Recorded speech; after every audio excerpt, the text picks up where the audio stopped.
Hello, everyone. Oh, that is very loud. That's indeed a very loud microphone. I'm not entirely sure if everything works as intended. It's been a while that I've been streaming. And also, I'll be honest, we've been kind of setting up things until quite the last minute. Because I'm not sure if you're aware, I am Hauke.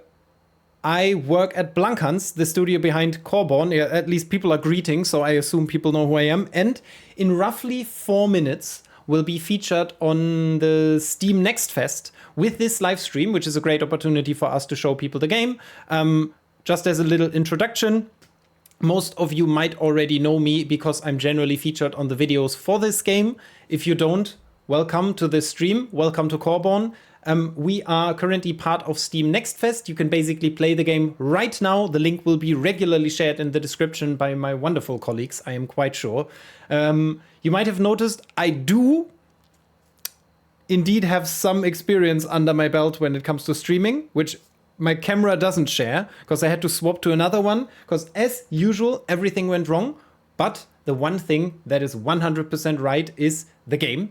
Things are looking good. I see that the chat is quite active, so I assume you're here and see me quite well. So I would almost say let us jump right into the game, because once we come to the front page, I would actually love to already be able to show some gameplay.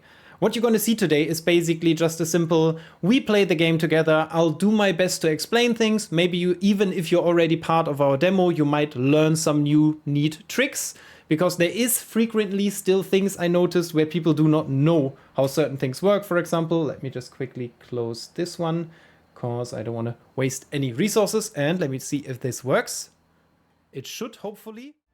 But the transition, oh, beautiful. Shout out to the team. You should also already hear the in-game sound of the game. I set it a little lower, but we'll see.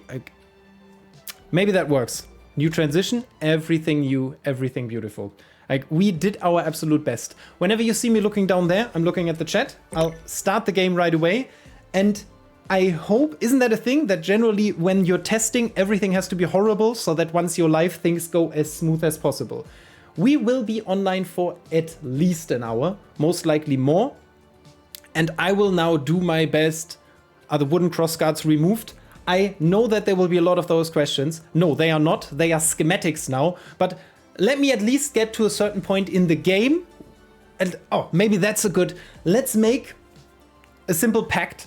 You ask questions about the current state of the demo you're playing if they are based on your experience from further states once the topic comes up. How about that? Because I have the tendency to kind of do my best to answer questions immediately, and then I'll jump between topics so much. So I think it might make a lot of sense that we kind of focus on things. Initially, this is a sandbox survival game. It do be leaning into MMO a little bit. So there is a persistent character, which you will share a persistent world with, like basically with other characters. So you have that character has skills, all of those you're gonna see today. And yes, you can make that character. A lot of people already asked us quite early, why is there only one race? We start with the hedonists, there will be more races along the way. I'll get into the lore of the game a little later.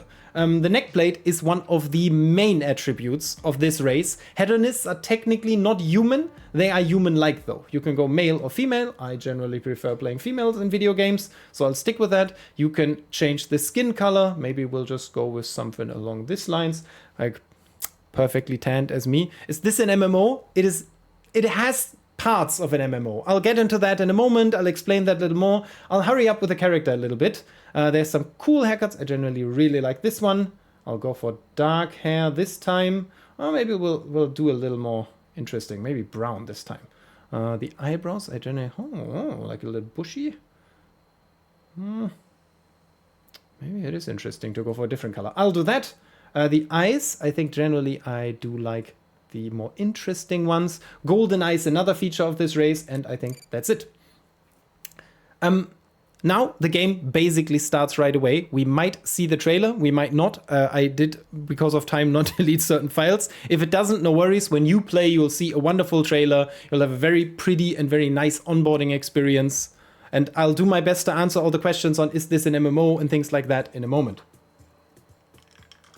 Because it does have elements from an MMO. Generally, there would be a real tutorial here, which I'm skipping for now because we don't want to play the tutorial. We want to jump right into the game. If you play the game, you'll see a little gibbling here, which is a little blue creature. It explains the game to you. And I'll actually also deactivate player names for a moment. Generally also good advice once you play the game. If you experience tearing or anything, we are currently in our beta. To us, Steam Next Fest is a very nice opportunity to do an open beta. During this open beta, we will actually test the functionality of the game. That's why, for example, if you see these, you actually should press F1 because it explains all the functionalities and the general resource flow of this game. And let us just run over here so that I can actually start explaining some things. This is Coreheim. Coreheim is the social hub of our world. Same as in, for example, an MMO, where you can go into a main city. You can go here and meet people from the whole population of the whole game, basically. Also, my dear colleagues, I do not see the Steam chat for some reason, so feel free to forward questions from there right into the Steam, into the Twitch chat, and I'll do my best to fix that. Just a second, just checking if there is an important message. I do not think so. Perfect. I'll just choose these. So basically, that means that here you can meet anyone who is playing this game potentially. There will be several people in this instance. We will at some point add an auction house. There is already adventures that are not part of this demo. I will at several points explain what parts are not in the demo, what parts are. And certain parts of these, actually is the sound okay? Yeah, the game is pretty okay. Certain parts of these will take place here. So for example, here you go on adventures, which is another aspect of the game. Adventures are kinda like dungeons. They are instanced experiences which you play with certain groups or certain group sizes. You can, for example, gather 4 to 5 friends and play our first one, which is a horde mode adventure, where basically constant waves of enemies flow in. The map changes each time you play it a little bit so that it stays interesting. Because this game does have an attempt at an end game, but it will be early access on the 18th of July, and until then we'll do our best to fill it with content, and after that we'll continue to do so. And now I'm actually jumping to the survival world, because when you ask, is this an MMO? I would say it is foremost a survival game. It's a survival game that shares some of the things that MMOs generally do. I deactivated names, so don't wonder if you don't see many people. If you don't directly see them, you will not experience that immediately, but I'll later visit some houses. Also, I picked a server that is not as for the purpose of this stream. It does have a chat. There is an active chat in the game already. You can talk to others, but let's just jump right in. This is my character. This is the survival map. If I press the map, there's already one in here. You see my orange placeholder thingy. That is me. This map is roughly 14 square kilometers. That is about a third of the Skyrim map. And we will make 6 of these that are connected one full map, which we will slowly bring in as content. RIP. I don't see any problems, to be honest. People are reporting there is a stream problem, but maybe it's back. So basically, this map is shared with 50 to 100 people in total. So these with 50 to 100 people share one survival world. Currently 25 of them, it's back, oh perfect. Currently 25 people can be online at the same time on this map. We might change that number not only when the map grows, but based on player feedback. Because we already have had an alpha and a technical beta. During both, we gathered a lot of data from our very active community. Big shout out to everyone in the chat that is here because they know the game. I'll ask that in a moment. Like I said, maybe I'll take some breaks in the meantime. Oh, how about that? Every 10 minutes, I'll take a little break, answer 2-3 questions, and then I can continue explaining because there is a lot and the time is very short. So basically, we will expand the map over time, and with that, we will also make that player count grow. It is not solely a technical limitation. It is also because we want to have a density on the server that still feels good and rewarding, where you don't feel like you too often run into people or you too rarely do that. But running into things, running into people, gathering. Let us just start. As in every survival game, there is stuff here, and I can just run around gathering it with E. What I do with that is, I have an inventory here, and it goes right into my inventory, as in most other games too. These things then, if I press C, I can use to craft. These are all the recipes that I currently have. We will also come to the point where we craft weapons, hopefully, but I will have to speed up a little bit, because I am trying not to cheat today. I might in the end if we're still missing some things. But Basically, we're aiming to do a twig sort right now. Twig and plant fiber come from bushes, so we run around and do that a little bit. I will actually do that right now because in a moment I want to show you more things when it comes to that. I hope that my internet connection is stable enough. Here's another one, and it's also... Maybe these mushrooms are actually a good point to show that. Because, as in some other games, there's a skill tree.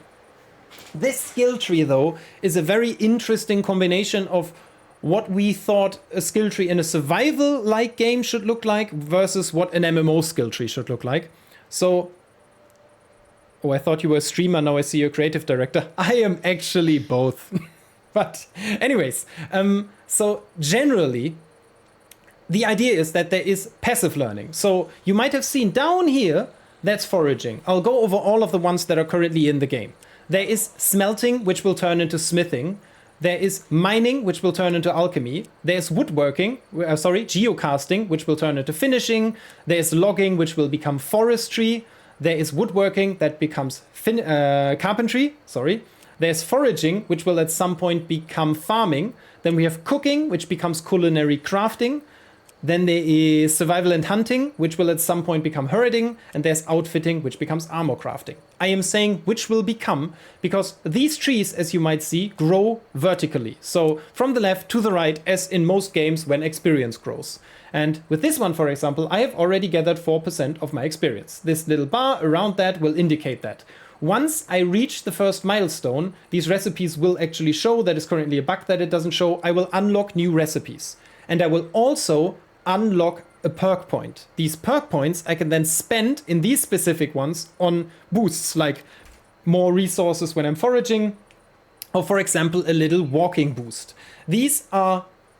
There's several of them. And we will eventually also move them to, for example, weapons and other parts of the game, general survival mechanisms, to make things more interesting and allow you as a player to make your character more unique. You might see here, this is a beta, that's why we locked these. Most of these were, for example, already in the technical beta. And since in our open beta, we did want to do a little bit of a demo, we didn't want to give all the content away immediately. We locked some of them, so there is hundreds of more hours of content. I think we were kind of, there's 100 additional hours, there is actually more potentially, but you'll see that in a moment. There's more skills, there's more perks, there's 250 and more recipes still locked in the game, so yes. Maybe while I gather, this is a good first moment for me to look into the chat a little bit. I'll check over. There was a question, I think, for consoles. Someone asked if consoles are a thing. We will perfect, that's resin. We will eventually also try to be on consoles. Also, I am so slow because I actually have cold at the bottom left of the screen, you see that. But yeah, there will be consoles at some point. We just, on the early access launch, will be Steam and PC only for now. We eventually plan to be cross-platform and we want to be on consoles and on mobile. That will take us a while though. We plan to stay in early access as long as necessary to make a great game, but as short as necessary or as short as possible to not frustrate people. But maybe next question. And missing a critical perk. Yeah, faster running. I haven't unlocked that yet. I played the game for the first time today for 2 hours. I had some problems creating a character and couldn't delete it. Is it possible to delete a character and I just missed it? If not, will I be able to keep progress after the demo beta? So currently, character deletion is not in. We will bring that in at some point. We want you to be able to have more characters. And we will delete all progress after this open beta. We do want all players to start fresh in early access. But I just got my sword, which is a nice opportunity to show you combat. Basically, our first weapon is the greatsword. The greatsword does feature 2 very simple actions, first of all. A left click and a right click. As you might have already seen, the right click is more powerful, but it also costs stamina, which goes away at the top left. At the left, let's just say left of my butt.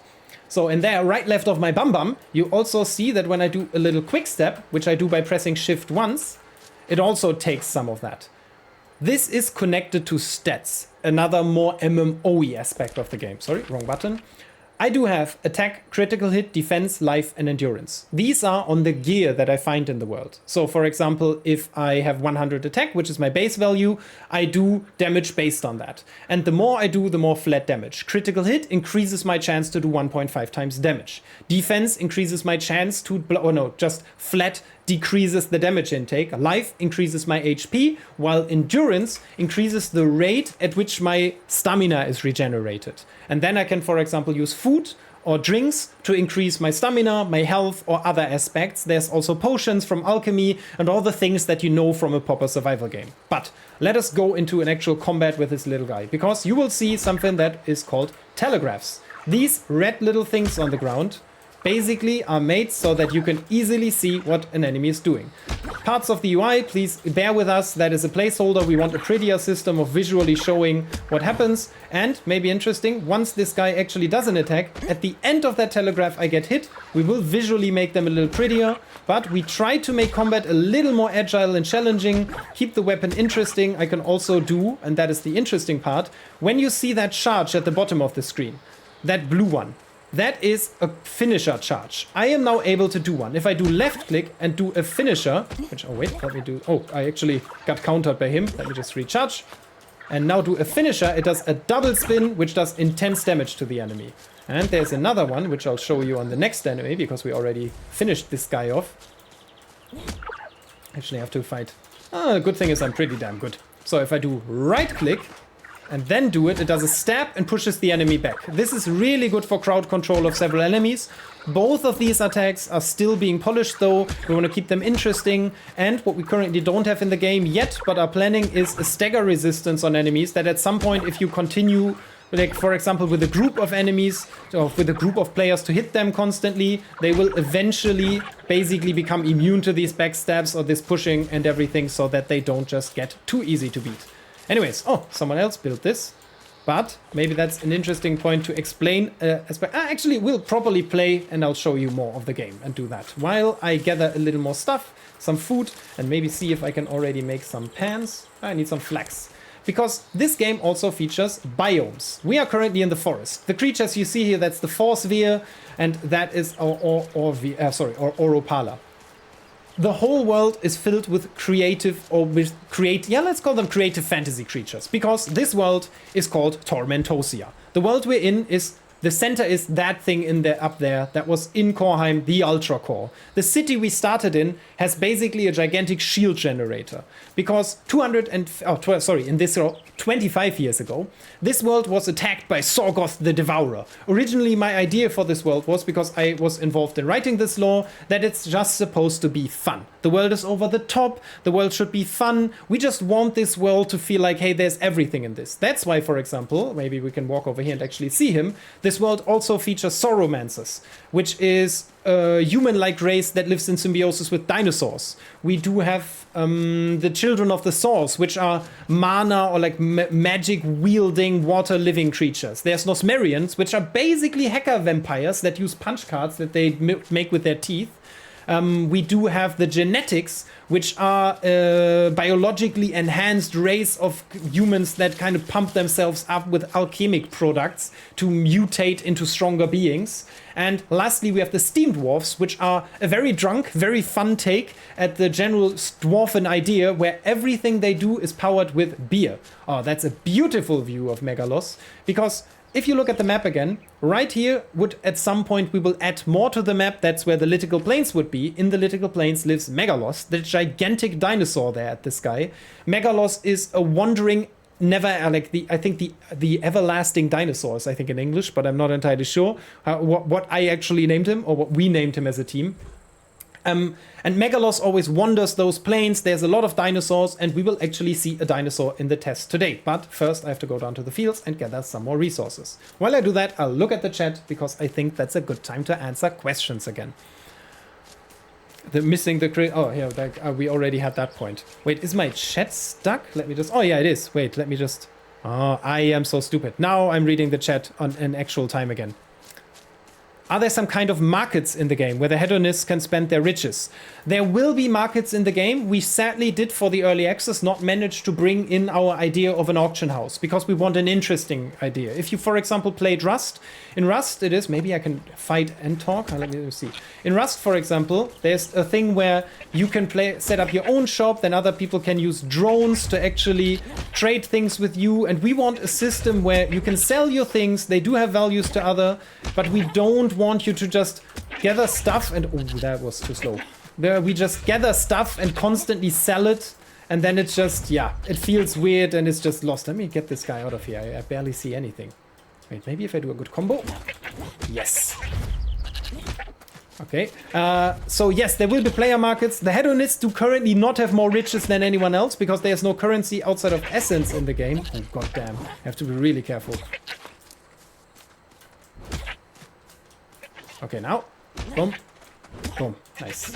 And we do get some food, which allows us, because we lost some health, so I'll maybe make some porridge to get better in regards to health. I'll actually eat that, which will give me a status effect, well fed, which will slowly regenerate my health. Thanks for everyone who gave the feedback that is not enough regeneration already on the first day of our test. We have already implemented a change to that. We will push that in our patch today. Most likely, you never know if something breaks or anything, but we are aiming to patch that today. Generally, we aim for a very constant flow of content. We have a roadmap that is online on our Discord. There's almost 15,000 people on that Discord already. So if you are interested in this game, absolutely make sure to not only join our Discord, but also wishlist us, because that's what I'm here for. I am here to make you little bugger make this game wishlisted so that I can finally say that everyone understands how good it is. But no, in all seriousness, join our Discord. We love hearing your feedback. Playtests are super valuable to us, and we're super excited to be part of this event, because to us it is so impactful that we get so many people to just also give us an opinion while we're developing it. We do know that it is not fully polished. We do know that there's still bugs here and there, but we are doing our best to constantly develop. During every playtest, we already did patches to not only address issues that were there, but also additionally deal with the general idea that we want to introduce changes that the community wants. For example, currently we do have a lot of requests for quality of life things, because the inventory has this remove and use button, which is kind of a placeholder. We're never really aiming to do that, so we will most likely do our best to be able to maybe change that still during this test. Are you guys recruiting? We are generally open for hire. If you're interested, open for hire, we're open for hiring. Is that how you say it in English? You might have noticed that I'm not a native. So yes, generally there is open positions. You can always check out our website, blankans.io, and just check there. There's open job listings right there. But next thing, I need an axe. I actually got enough stuff to make one, so I can go into the next little aspect of this game, because of course, there is gathering and crafting in this game. But as you have already seen, we have this complex system that is our skill tree. This system is also linked to how you gather. The simple idea being that now I have an enhanced wood axe where some resin is smeared on it so that I can use it, which is the lowest axe in the game. Still, when I use it, I'll get one light wood from this tree with every chop. With every chop, though, I do have a chance to get rare resources and also get some loot bags, which we'll see today, because we currently have that value set very high. And once that actually happens, we can see how that takes effect. Because with a better axe, I would get more resources out of this. And I had a chance to even get more rare resources. But mainly, the skill of logging that I have influences how good I am at this. It's a lot of hidden systems that you will start appreciating once you start looking into them. Because it means that someone who's really into logging and has skilled that, good that we removed the damage on that, who has skilled that will always be slightly better at it than someone even who has never done it but has the best tool. It is a huge advantage to actually invest the energy and time. The idea being that this game is all about community. Our whole idea is to make a social game. We want you to interact with others, play with others, and enjoy playing with others. To achieve that, actually I can make some clothing for myself. To achieve that, we also want to make sure that that you serve a purpose in that community, that not every character is able to learn anything. In this demo right now, we're doing that. You're actually able to do that, but yeah. Wait, let me take a zip and look at questions in the chat. So when people can place stuff in the world, how will trolls be handled that, for example, block ways or will put nice symbols down? So there's two different ways. Number one is just plainly a no-build zone. We will basically, over all the paths that are super essential, drag a little line, because what we don't want to do is block a complete bridge. If you want to build a town on a bridge, that's super cool. That should be absolutely in the game. But what we'll make sure is that there's at least a path that players can walk through, because there is no PvP in this game. This game is social, and it is made for people to enjoy it together. Let me just quickly get that so I can show you the building system. I will cheat a little bit while I do that, to be honest, but yeah. Do I have enough? No, one more. And basically, that is one. The other one is technically that there is just systems that make it very inconvenient to troll others in specific ways. And I'll show that now in a second, because I've just made a building hammer. Let me just quickly equip it. Oh, I actually got a mystery pouch. I think I got that while I was gathering. I'll open it, and I got a schematic. This schematic is for... Oh, it's actually for alchemy, so I can use it. Now I know that recipe, which is down here. I do not have the required skill of Alchemy 2 yet, but I can already see it and I can already learn it, so that once I do unlock that, I know how to do it. Will the game also be available in German? At some point, yes, but not at the early access launch. Again, sorry that I can't see the Steam chat. Maybe, let me just super quickly check if I can maybe make that happen, because it is a little sad that I don't see the chat. I would love to, actually. No, that's not here. That is a shame indeed. Oh, maybe it is there? Oh, I think I managed to do it. Oh, just give me a second. That would be wonderful. Finally, I can see the chat. Yes, I also have the Steam chat right here, so I can also finally answer questions from that chat. So basically, that's how... Sorry, yeah, that was the question, German. We will also aim at more languages, or aim for more languages. We will eventually feature more languages and have a list that will just go down. But that also got a little more complicated, because in a moment I'll show you voice NPC, how this world narrates itself, and how generally we aim to tell the story of this world. Because, and now I want to show you something else first. This is, after all, a game where it's all about building things. Let me just quickly check. Oh, why does that not work? That would be great. Like a bug that I've never seen before in the first time I'm building. Oh, I think I had a crash. Perfect timing. Let me just quickly change to the talk main. Then I'll restart real quick. I hope that my team did not push the patch right in the moment that I was actually playing this game and trying to stream it. But no, I don't think so. I think it's actually just a little crash that I caused by myself, because I actually activated the cheat menu.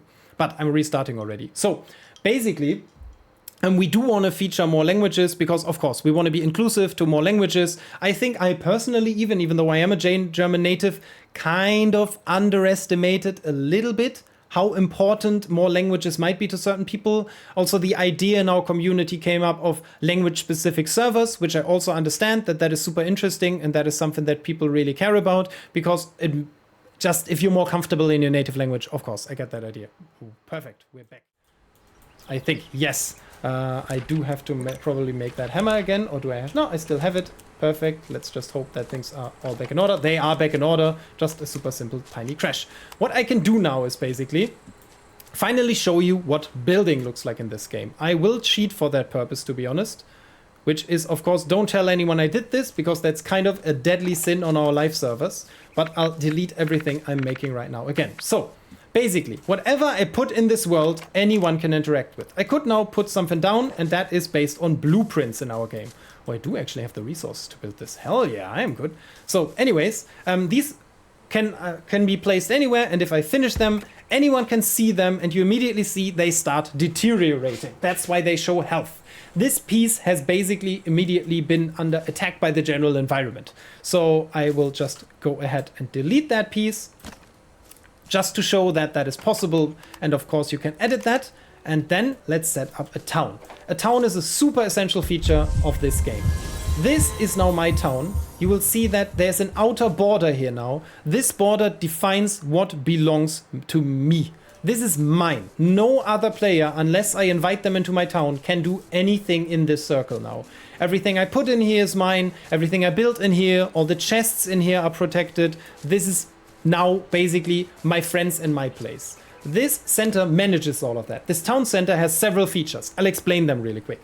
Up here it shows the level. A town center can have currently a level from 1 to 30. With that level comes more HP, more features, it features more things, so on and so forth. Then there's some level up requirements right here, which is, for example, a member account number and essence needed to level it up. It currently needs 400 essence. I actually have 278, so I better get going and do some more. Essence is a currency that in this game I get from being generally active. So whenever I do anything basically in this game, I do get essence.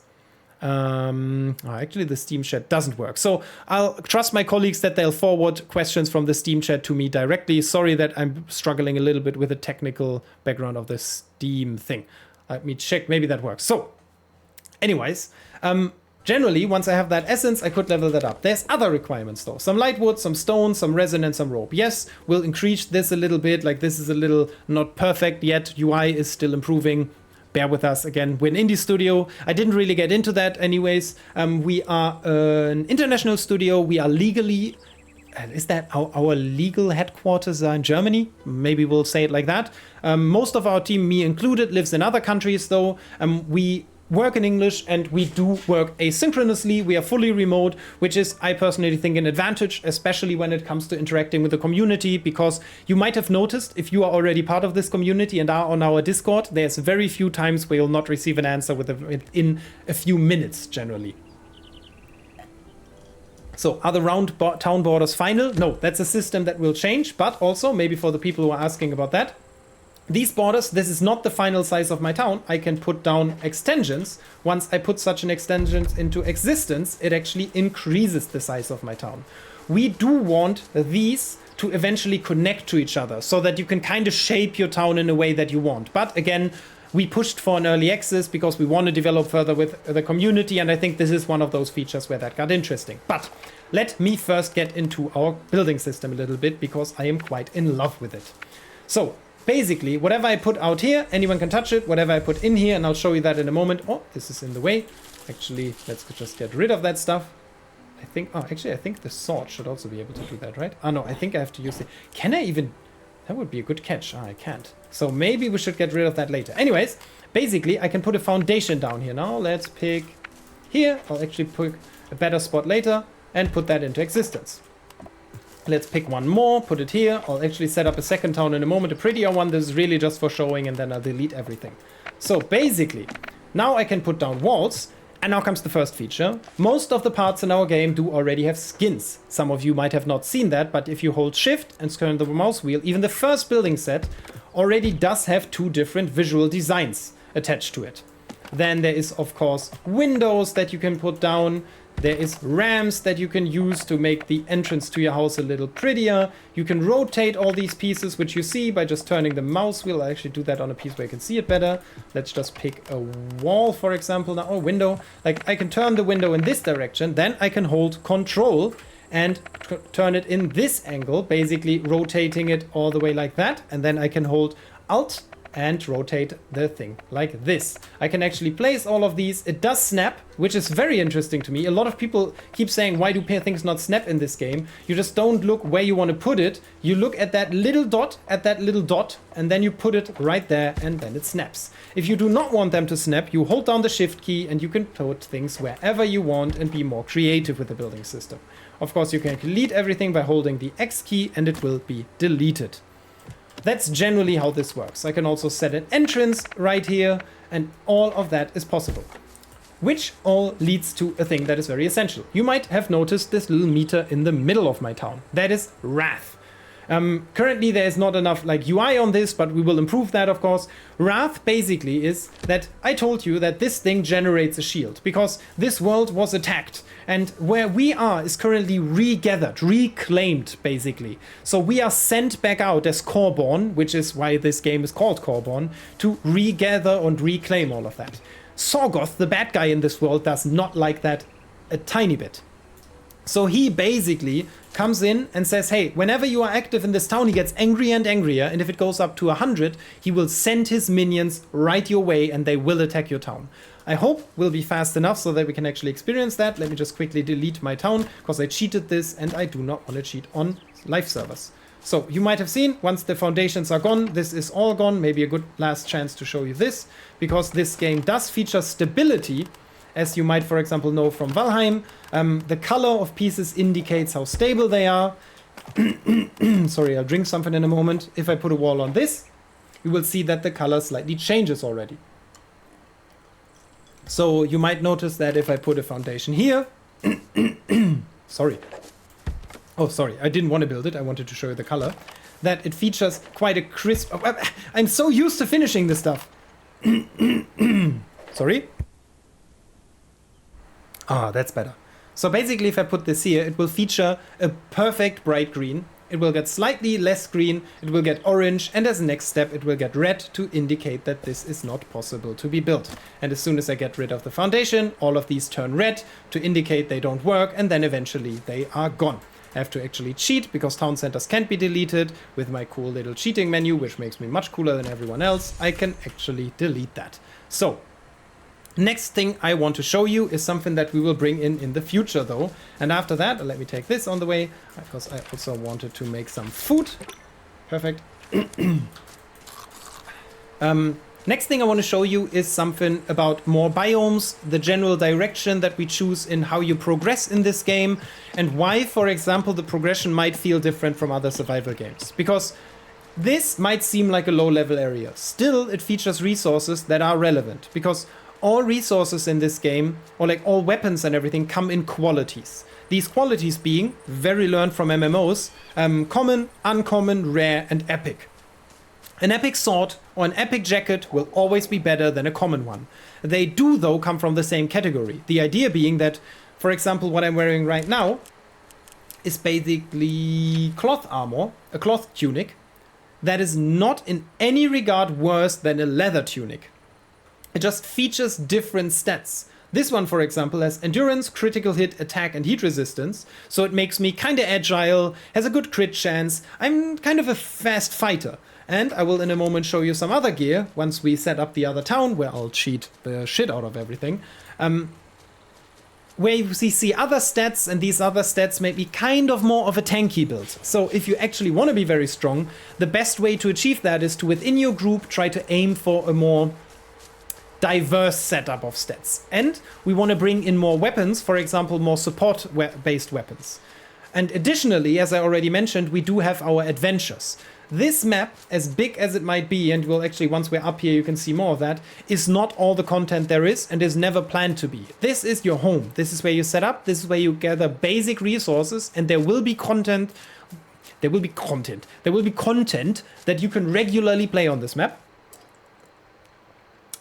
But additionally, there will also be things that are just generally more cozy. This is where you shape the world. And as I said, you share this server with others, which is also indicating the idea that we want this to be social. We want you to shape the environment. We want you to be able to interact. So, next thing I wanted to go to is, and let me just quickly check if everything is still technically running, because I still don't see the Twitch chat, the Steam chat, and that's kind of a shame, because I would love to be able to chat with people there.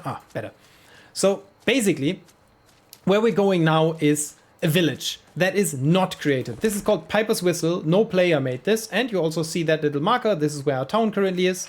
This is what we put on the map, because there is certain locations where we set things. You will immediately hear a change here once we approach people. Come, look around. Only the best for my customers. I always need a long time to decide if I really want to buy something. This can take ages. Take your time. Basically, there will be NPC in this world. Oh.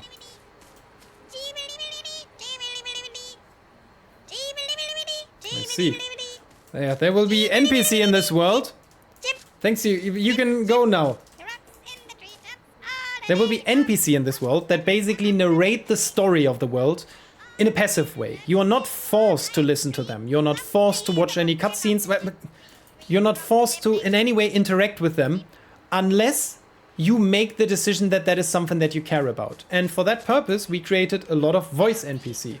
For example, being one here, which is created by my good friend and streamer Jen Neon, which made this voice line. Really bad guy here. It might have slipped my mind for a teeny tiny second that our son was still stuck in that Finmar's mouth. Stuff like that happens when you get excited. I thought that sea beast had ambrosia stuck between its teeth. Jeremias just needed to be quicker than I thought he would be. But I eventually got him back, so what's the fuss about? Okay, this is quite a long one, so I'll just walk away and leave it for you guys to explore yourself. But you will sometimes run into situations like these. People might actually have something to say which not only tells you about the lore, but also can give you hints on gameplay. There's, for example, intersections on this map where 3 NPC are sitting there having a conversation, and can we pet giblings? We will absolutely, definitely work on that, because everyone loves them as much as I do. You might have noticed also that that is me singing. It's not that I'm very proud of it, I just wanted to mention it because there's much better voices in this game. It's not like, actually there's a second one, like this guy has a second banger song. Hello! Maybe we can use the little emote to say hello to him, because of course we have an emote system in the game, and when we meet the next guy, maybe we can also see a little dance. I have to hurry a little bit because I actually still really want to show you guys a little more fighting and setting up a town properly. Because, as I said, one of the main contents of this game is, and I can explain that now, the town attacks, but there is ideas for far more content than that. For example, this is, as I said, a reserved location. Piper's Whistle is an event location. Events is something that will come in the future. If you have played Guild Wars 2, for example, you might be familiar with the concept of social quests. Social quests are basically the idea where several people come to an area on the map and then can interact with a certain event that is happening there in our case. For example, this windmill is now under attack by bandits.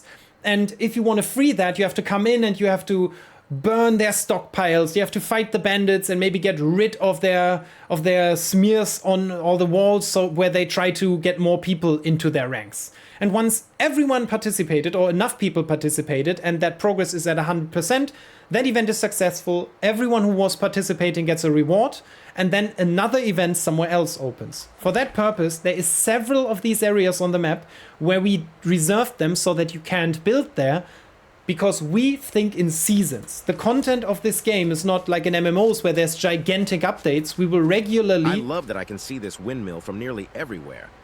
It always leads me back home. Okay, this and the big beam which is behind this village. Thank you. Slightly rude, but okay. So anyways, basically the idea being that, let's say I log in today and Piper's Whistle is under attack by bandits. Then there is this bandit camp in the forest where the bandits are currently gathering for a bigger attack on it. There is a mine down here where the Mullions, which are kind of like mole people, are currently stealing resources. And additionally, in this town, the Terriva have gone mad from a certain fungus that has been growing in the area. All of these events I can participate in.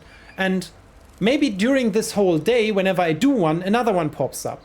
But there is a pool of, let's say, 6 to 10 of them that are active this day. And then tomorrow, 2 more are added to that pool and 2 others are gone. So suddenly there's other events I can do. And then they, a weekly basis, also change eventually. We will add more and more events and keep it interesting through mixing it up. And at some point, we want you to be able to visit other people's servers as a visitor. And then you can also play events there. So if the events on your server are currently not active, the ones that you like or that you're looking for, you can still easily just go and play them somewhere else. I'm one. Mother was Maybe this is a good time to dance. Suit me no jeans. My father was. Okay, that's indeed very horrible. I kind of forgot how bad I did that. Anyways, I wanted to show you the whole scope of the map, because as I talked about these event locations, you can actually see some of them from here. There's a graveyard down there, which will eventually get a cave. Right over there is the golden apple tree, which is a nice indicator to the Lover's Shire that is right next to it. Dude, he's following us. A house. Yeah, thank you. Piper's Whistle. Yeah, thank you. So then over there we already saw the dinosaur his head peeking over. We can actually go into these mountains, which is a lot harder of a biome. We can visit all those mountains back there. We can go to the ocean side, which I can look over here for a moment. As I said, this map is quite big. We are filling it with content constantly, and we are already working on a sprint basis so that we can ensure that content comes in regularly. So, there's the Pompoyo colony. Oh, and you can see the ocean from here, which also is an indicator of this is where one day the Children of the Source will be. We are currently hoping that we will receive funding for that update. We already planned ahead, though. We will definitely be able for several months to sustain this game with more content. So if you like what you are seeing and you're interested in being connected to an indie developer that does, and I'm not just saying that, sincerely care about your opinion, then that is a very good time to wishlist this game, to test it right now and see if you already like it. It is our open beta, as we already said. There will still be things that need optimization, that are not perfect yet, but still I think this is already yes, thank you. But that is already, I think it's already very fun, and there's a lot of content in this demo. I have not seen a single player where I would say they've even seen 50% yet after roughly 2 days. And these people have a little advantage when it comes to starting. So, next one. I'll walk over here and actually try to set up a town down by the river. Of course, I will again cheat like a maniac because that makes things much easier. What you might, actually maybe we'll take a little detour through the hills so that you see another biome. I might have to run away from the creatures. Luckily, we have tuned them quite fair, or I would say very easy in the current build. That will change though, because the world will get more obstacles. Maybe the people who are here that are already following us for a while can maybe verify the fact that we have made huge steps from each playtest to another. Very often we were confronted with, this looks early, this looks unpolished. I'm very proud of how fast this team is able to execute changes, to bring in things, and to actually make things happen. This map looked completely different even 3 weeks ago, because we're now in the phase where the content comes in and where things are getting polished, and I think it is a perfect phase to check out the game, because you will also see more changes once we, on the 18th of July, actually go into early access. But this is the hills. First things first, this gives you natural oil, little people. This is where natural oil comes from. It is called Serenade Ankara. It looks sad when you gathered it, but you're happy because you got natural oil. I've had no question asked more than that, but to be fair, on the F1 screen, which will eventually become a journal that hopefully is a lot more intelligent than this, on the page of the resources, I will be honest, it does not properly explain that, but for everyone who's playing this game for the first time, today, after you saw this live stream, for example, here is where you find all the information that you might need to find your way in this world. I'll actually use this little shortcut, and then when we come out, we might be able to see a dinosaur. Where do I get natural oil from? Yeah. Yeah, you saw the alpha. Yeah, we recently internally posted some screenshots from a year ago. It is insane what happened in a year. But also insane is how cool these guys, there is one, is how cool these dinosaurs are. This is a holotops. Dinosaurs are not something that is super frequently seen in Ambros, the area we're in right now, but they do exist. And this guy fights so cool. Oh, we have to go to the left. Like, this one hits hard, so if I get hit once or twice, it might already be over. Luckily, as we said, all super easy.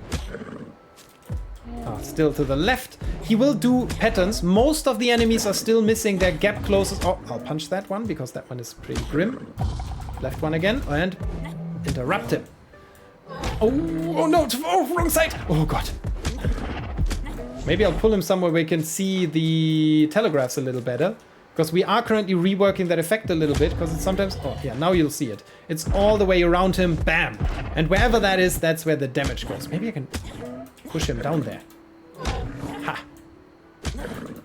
Bam! So basically... Okay, maybe this takes too long with my very bad gear. I'll just run away from him. Because they will get more attacks. First of all, we're going to make them faster with today's patch, because we feel like that is too easy to run away from.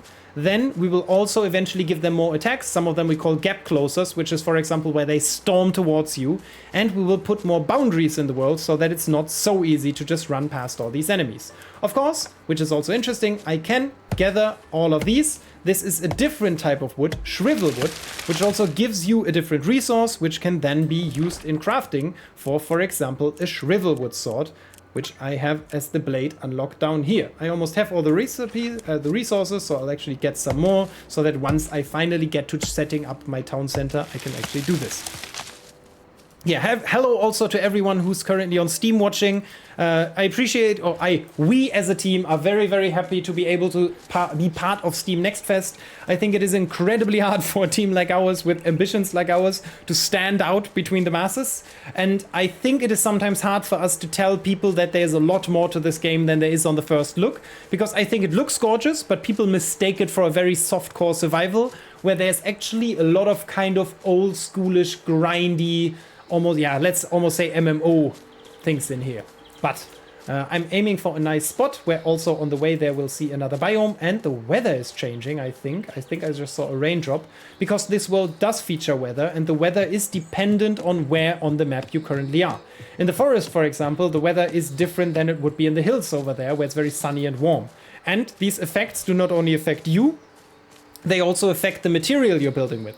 Because if I build with lightwood, that is just very universal. It is weak, but it has decent resistance to most things. Then there's shrivelwood, for example, which generally is very good against wet things. So against rain, because it's very used to that environment, has a high resistance to rainstorms. There is darkwood, which comes from the cold mountains, which we'll hopefully be able to visit today. And that is better in cold environments. There is stone and granite, both are very good in windy environments. And I think that's generally how they are set up. Can the inventory get full if you have no more space? Absolutely, my inventory is almost full. We will, though, at some point bring in better management of the inventory. We are not super happy with the current setup because what we want is there will be perks, for example, from the skill system that increase the stack size for certain things. So someone who's logging is also better at carrying more wood, because we want, as I said, you to be specifically useful to a town if you're specifically good in a certain area of a field. For example, logging or foraging. Town attacks, right up. I heard you, my man. I heard you. Let me run over here, get a nice spot for a town attack, and then I'll cheat a town and do my best to get that town attack going. Actually, the problem might be that I need Wrath, and I am not sure. Am I currently able to cheat Wrath, my dear colleagues? I'm not sure if that is currently working or not, because I think we deactivated it for a little while. But I will do my best to make a town attack happen, and if I have to cheat like a maniac, I will just do that. This was the Mossies, by the way, but just explore that. Don't. Thank you. Then I'll just cheat it. Basically, we have to be careful because that is the Mossotops, the much more angry cousin of the Holotops. Where is a good spot? Right up there. That should be fine. So basically, we can set up towns anywhere here. Like all of this is buildable. Even up there, there's a beautiful ruin that you can go to. Damn, an hour goes by fast, huh? Maybe I feel like this is actually quite a nice area. Maybe I'll choose something that is a little more. Maybe I'll go here. This looks pretty nice. So I'll set up a town. As I said, I have cheats activated. Generally, this would of course have certain requirements. I need materials and everything. And to actually get things going, I will just quickly cheat a few things here so that I can get some buildings going. Let's just say I want to put my house here. Maybe something like this. Then we have a front porch. Tuck, tuck, tuck. I think actually the expansions also give quite a bit of wrath. So maybe I would like to expand my... Actually, eventually I will definitely want to expand that into this green area here. So I'll just put this... maybe I can put it up here. Expansion, I'll put it right up there. Perfect. Let me just check if that gave wrath. Yeah. Perfect. I'll continue because I'll just build a proper house and then we'll actually have a real town attack. So basically I can now make my house quite nice and shiny. I'll do that and actually try to build something pretty. I'll regularly look at the chat while I do so to see if you guys have further questions. Let me check if I can do this. I think so. So if you have questions, this is a good time to ask them because for a moment I will actually start to build a nice little house. As I said, there is several materials in the game already. This is only the first set of, I think, in this demo there is 3 or 4, if I'm not mistaken. And then eventually we do have a lot more of them.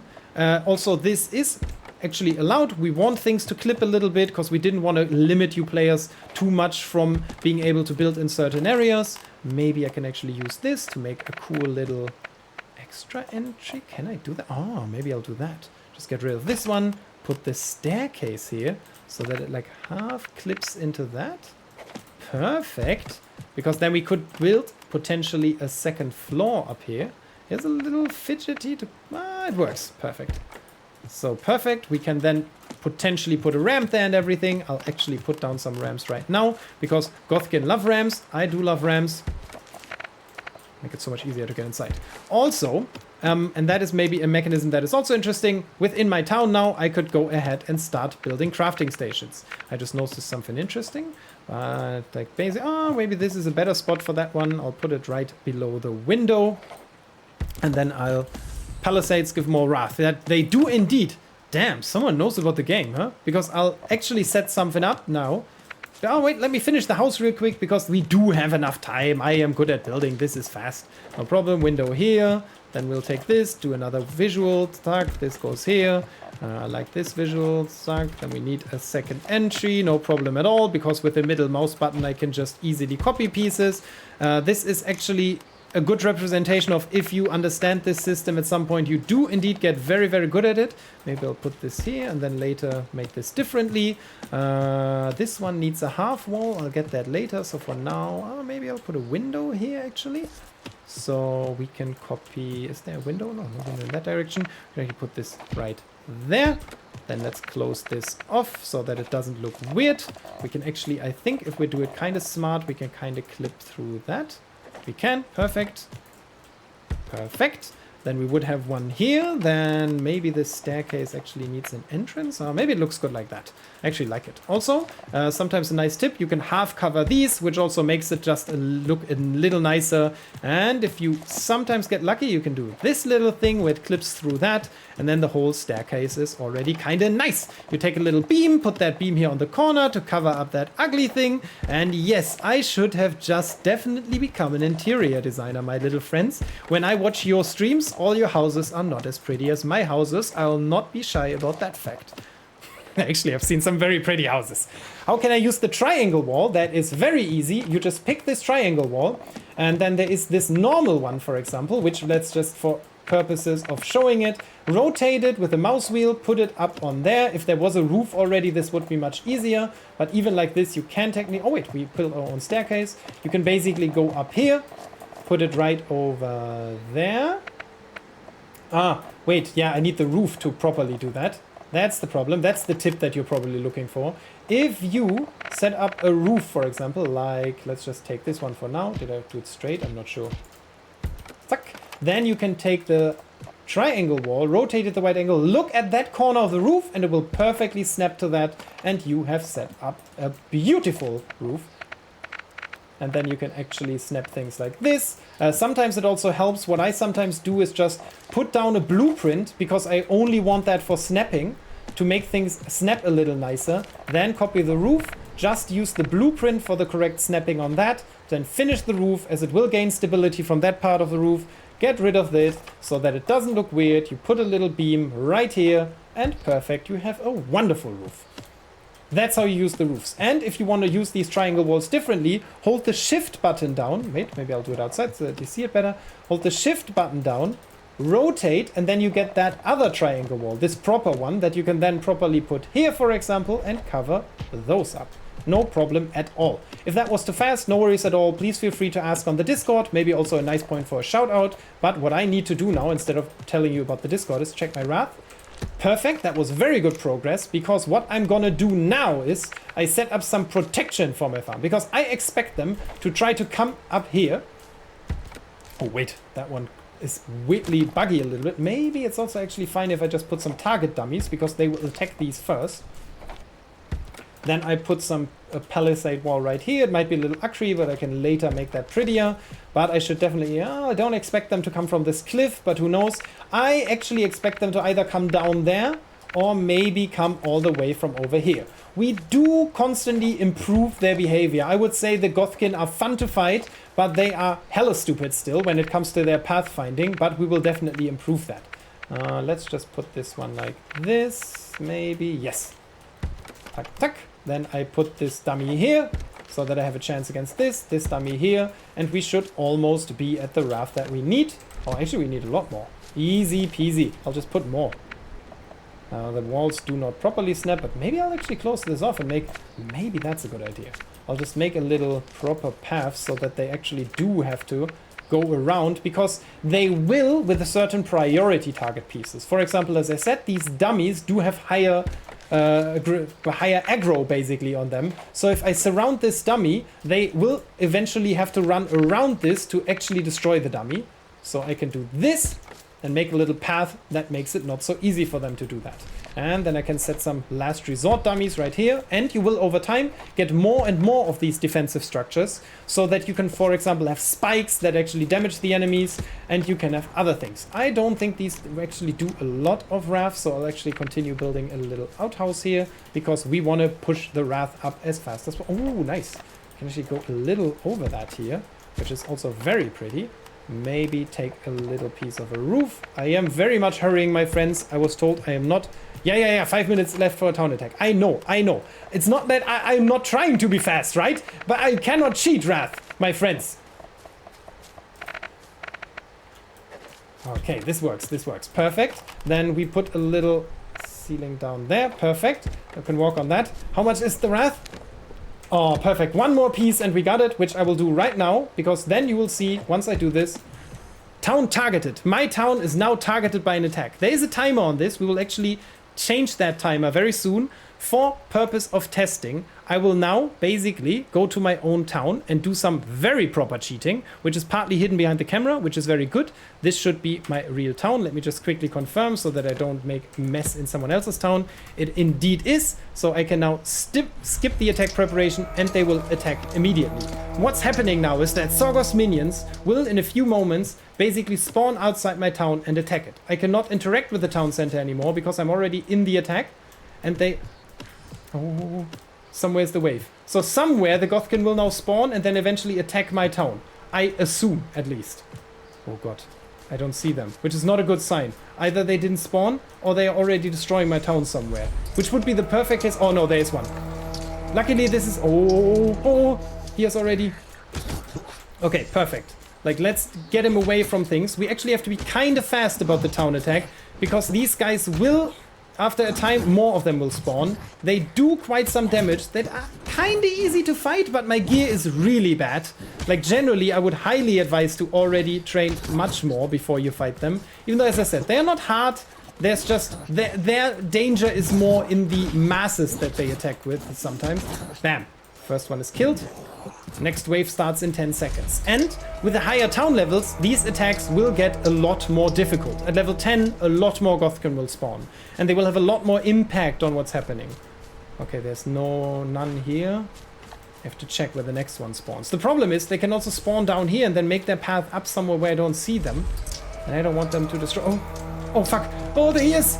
Oh, no. Oh, that one has a yellow effect, which means I think it's a lot faster. It takes a lot more damage. It's very, very much a glass cannon, but I'll actually let that destroy that one just so that you see it once. Oh no, he's angry at me now.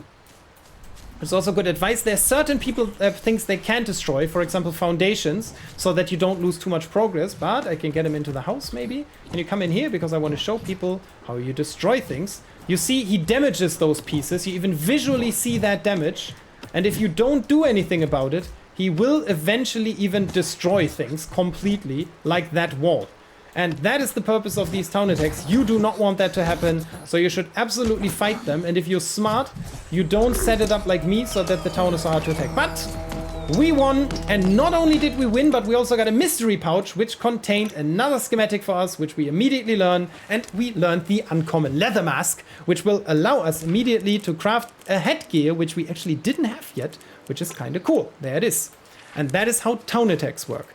Town attacks will, over time, get more and more interesting and get more and more mechanisms. We eventually want them to have kind of a nemesis system, where once a week there's a gigantic attack. And the interesting thing is, we will make an indicator, a VFX for this town center, so that you see an attack on all the towns. If you see an attack on a different... Why are you wearing a mask here? If you see an attack on a different town, you are absolutely free to just walk over and help the people there. Participate in the attack, because it's good for them. The attack gets easier, the loot is shared anyways, so why not do that? And once the server visiting features in, you can do that on all the servers. You can basically go to Korheim, someone says, hey, I actually have a gigantic town attack coming, I'll walk around and show you some more visuals while we abandon my little cheater town here. And basically find that content there, because there is a lot of user-generated content. We do not have PvP. We fully set on social interaction, on gameplay that feels rewarding and fun, where you meet people, where you constantly have challenges coming up, and these challenges will, on a weekly, sometimes even daily basis, change. We are currently in early access, so if you like what you're seeing here, if you like this game, make sure to wishlist it. On the 18th of July, we're already, on the 18th of July, we're going into early access. Sorry, we're currently in the open beta. So if you like what you're seeing, definitely make sure to wishlist us, which is also huge support for us. And to everyone who's now tuning out automatically, thank you so much. It's been a pleasure. I will not shut down the stream though. I will go ahead and quickly show you the mountains if you've never seen them, because they are quite beautiful. And I can focus on the chat. Is Russians here? No. I'm pretty sure there is some here. Oh. It will happen if you are not online. What do you mean? So when towns are destroyed, because initially we had a system for these town attacks where we had a timer on them, and that timer did not really work well.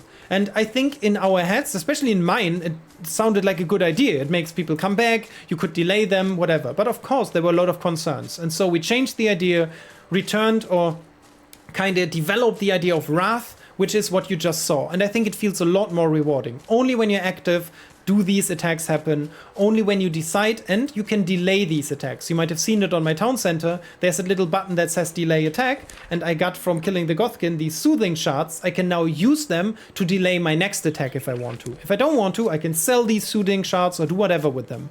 I personally like town attacks, so I want to fight as many of them as possible, and there is ways later to potentially trigger them more frequently, but of course there's a lot up to balancing. If I click on the store page button on the Steam stream, it throws me into the general Steam page. Oh, that is indeed a good catch. Thank you so much. I hope we can fix that real quick. Town attacks only start if you're online? Yes. When you have to build the last part? No, so when you do something in the town that triggers the Wrath to go to 100%, that's when a town attack is triggered. Then you currently do have 30, but I'll go with the new values. You do have 10 minutes to make your last preparations, basically build more defenses, decide if you actually want to fight the attack, and so on and so forth. And then everything is basically blocked. No more building, no more doing, 2 more minutes, and then the attack will start, basically. And that's the system that we're currently aiming for. No one else can trigger them. If, though, you are sharing a town with other people, and while you are offline, they decide to bring the Wrath beyond that threshold, the attack will happen, even if you're not there. But that's because someone else was there that you gave rights to your town. It's not strangers. People have to be invited by other town members to actually be able to join the town. So yeah. The auction house will not be there at early access launch, but we did put it on our roadmap on early access phase 1, which is, let's say, 2 to 4 months after the early access. Also, I think the auction house, and I'll just be very honest with you out of respect, is something that is still up for discussion because we do not have a tradable currency in the game yet. And I personally do not like the idea of putting a currency in just for the sake of having a currency. I would really much prefer to have an auction house that feels rewarding, feels interesting, and I think player feedback is very welcome on that. If you have ideas on that, join our Discord and share those ideas with us.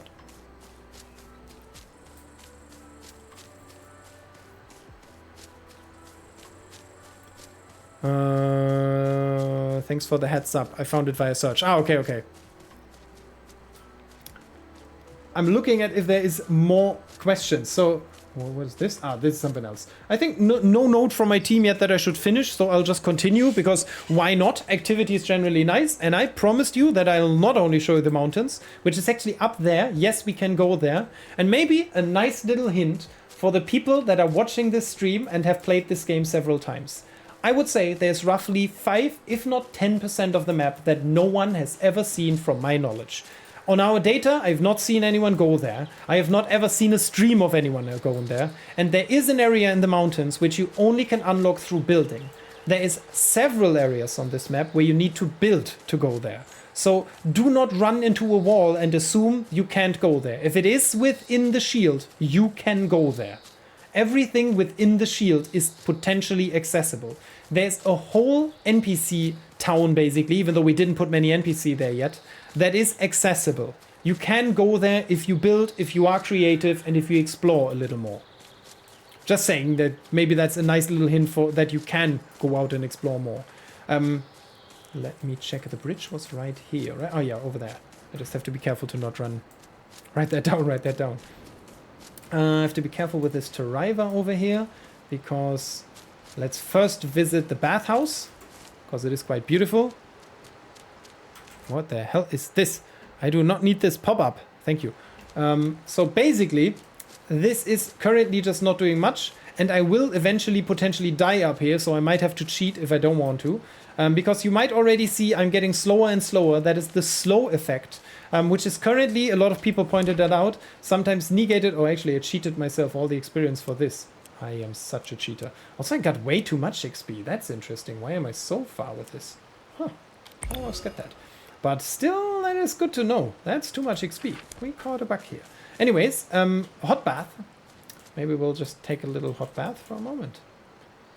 Quite relaxing. Maybe there's something over here where we can like sit half in the water. Also, without our pants, this is indeed very, very cold. Perfect. So, basically, how fleshed out would you say is the combat system right now? Are they close to the vision you have of it? I would say halfway there. I think a good combat system, the majority of the work that takes the longest is right at the end when you start polishing things. Currently, creatures do not have all the attacks that they need. Sometimes you still feel a little clunky, things do not move the way you want them to be. Sometimes the telegraph is not super clear, they are visually not where we want them to be yet, but it is getting there. And I think if you compare to alpha or technical beta, there's been huge improvements. And I'm personally enjoying the current combat system. I think it is a lot more punishing than it was before, but I think that's a good thing. I also think even as groups it's kind of interesting, and we will make it more interesting over time. I'll be honest, I don't think within the next 2 months I'll be at a point where I'll say, perfect, this is it. I think the combat system will constantly be improved and be more interesting, especially when more weapons come in and synergies between those start existing. Let us run into the mountains, actually now. I first built a house and afterwards a town center. Now 1/3 of my house is not part of my town. Is that intended? If you put your town center so far away from that house, yes, that is intended. We do want at some point though to show properly which area you are about to claim once you build a town center, and you can use extensions to still get access back to your house, or you just build a second town center, which also works, which is a little more complicated, but that is doable. Oh wait, the path was up there. It's a little hidden here. I am so slow. This is horrible. Horrible. The bagpipe gun. Yeah, the bagpipe gun is coming in. What about pets? You might have heard in the beginning I mentioned that there is parts hidden behind this thing. There's 3 of them which will not be in the early access launch, but eventually hopefully be part of early access phase 1 or 2, which are herding, which is the evolution of hunting basically, which allows you to herd animals, basically train them, like herding as in the herd, die Herde. So basically having them, making use of them as livestock, getting resources from them, and breed them basically. So it's like herding and breeding kind of. Then there will be farming, which allows you to, from your knowledge of foraging, eventually get to a point where you're so familiar with the environment that you also learn how to grow things. Oh, we just got cold 2, chill 2, which means we're even slower, and I think at chill 3 we'll actually start getting damage. Luckily the damage is currently still... Oh, I already heard animals in the game. No, like herding. Hearding. So. And then the next one would be forestry, which is from logging so much, you eventually learn how to grow trees better, and you can grow even rarer or better trees over time. These systems are a little more complex than you initially might assume, and that's why we want to bring them in when they're fun and feel rewarding. Are there actually guests and bosses, towns, at the time the game is released, or is it just server stress test with the basics of the game? You mean on the early access or right now? So right now there is no bosses in the town attacks, but town attacks exist. The early access will feature specific enemies on higher town attack levels, and very early after, our content plan already contains bigger boss-like enemies. We already have something in the game that is very big. I am not sure. I don't think I should spawn one right now because I don't know what it does. Maybe my colleagues are here from Play Coreborn. Can I like a shield gothkin? Can I spawn one, and does it do anything or look like anything, or will it just... Oh, I am starting to freeze. Maybe I should really cheat. I'll make myself invincible because I want to show you more. Basically, you can now get into the mountains. As you see, it gets colder and colder. I constantly get damage. Don't do this on live. Okay, good point, good point. I'm not allowed to spawn that on a live environment. So you should possibly follow us on our social channels if you want to see more on that, because we do regularly change. Oh god, chase more. Oh, actually, see, this guy's even attacking that little poor guy. Maybe that's a good point too. Oh no, no, it was not me. Oh god, I'm too slow to make the jump, I think. Oh no! Oh, shit, yeah. I actually think I cannot access the mountains. Maybe you guys are better at that than I am. So I will maybe take this chance to take a nice last look over the map and actually show you guys how pretty things are already here. Oh, good that I cheated. I would have died from this fall. So I will now take the chance to jump back, because I think our Steam promotion is ended. If I'm not incorrect, please correct me, dear friends, dear people, if I'm wrong. But I would now slowly come towards the end.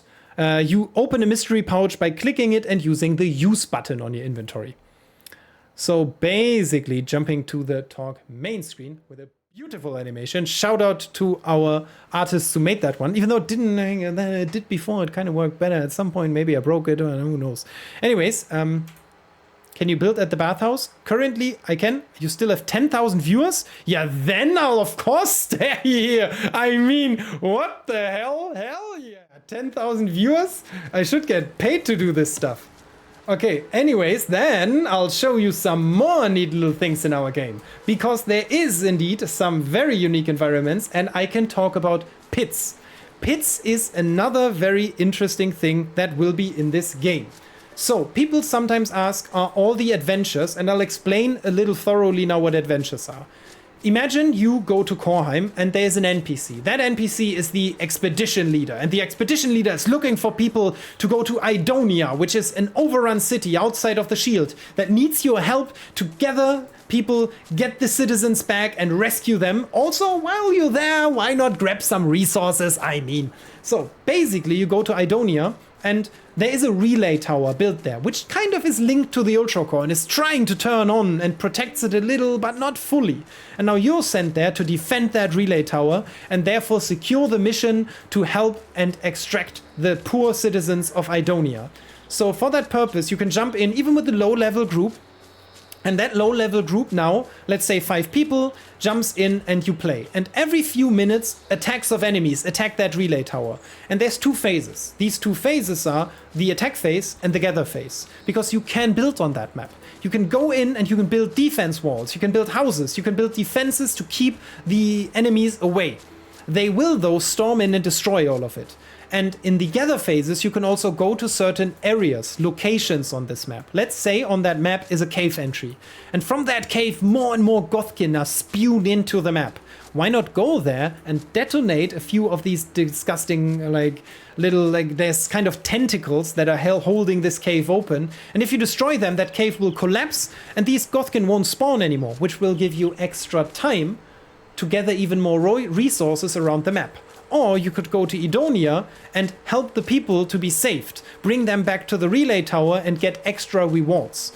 Or even there's bandits, and if you fight the bandits and kill their leader, they might respect you so much that they join your side and then eventually fight with you, which gives you more freedom to explore the map.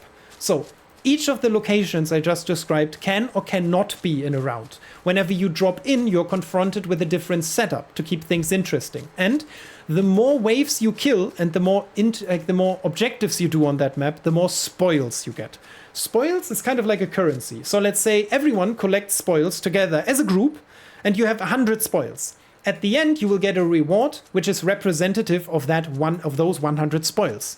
If you do more waves, you get more spoils and therefore better loot. So the better your gear are, the easier it is for you to fight enemies, the faster you kill them and the more waves spawn. And so it doesn't really get more difficult, but the better you play, the more rewards you get out of it. And that will be the idea for most of our adventures. Are these guys talking? I heard rumors that Mullions have been seen digging around the slumber mines. Huh. Mullions, huh? Those underground diggers are always up to something. Wonder what they're after this time. Well, whatever it is, I hope they don't cause trouble. You know, Mullions usually prefer the solitude of their underground cities. It's rare to see them venturing far from their usual dwellings. Strange to see them venturing to new places. That's true. Interesting. The slumber So this mines is they're basically digging one of around those are examples. super As you heard, they talk about the slumber mines, which is one of the pits that I first mentioned on this map. And after now I talked about adventures quite a bit. Oh, actually, I have to go this way. I talked about adventures quite a bit. We will release more of these adventures, but more importantly, we can release more of these location on these adventure maps. And that is how we set up content.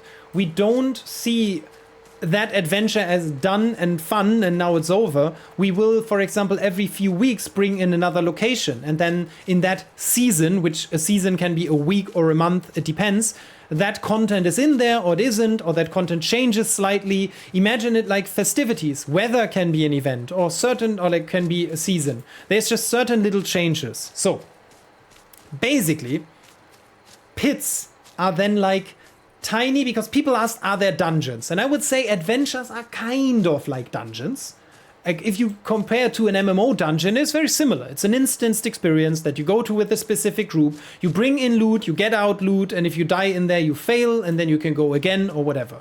But on this map, there will also be pits. This is, by the way, also an event location. It's called Tall Tree Farms, indicated by that gigantic tree. There is a voice NPC here. He's right over there. His name is Yo.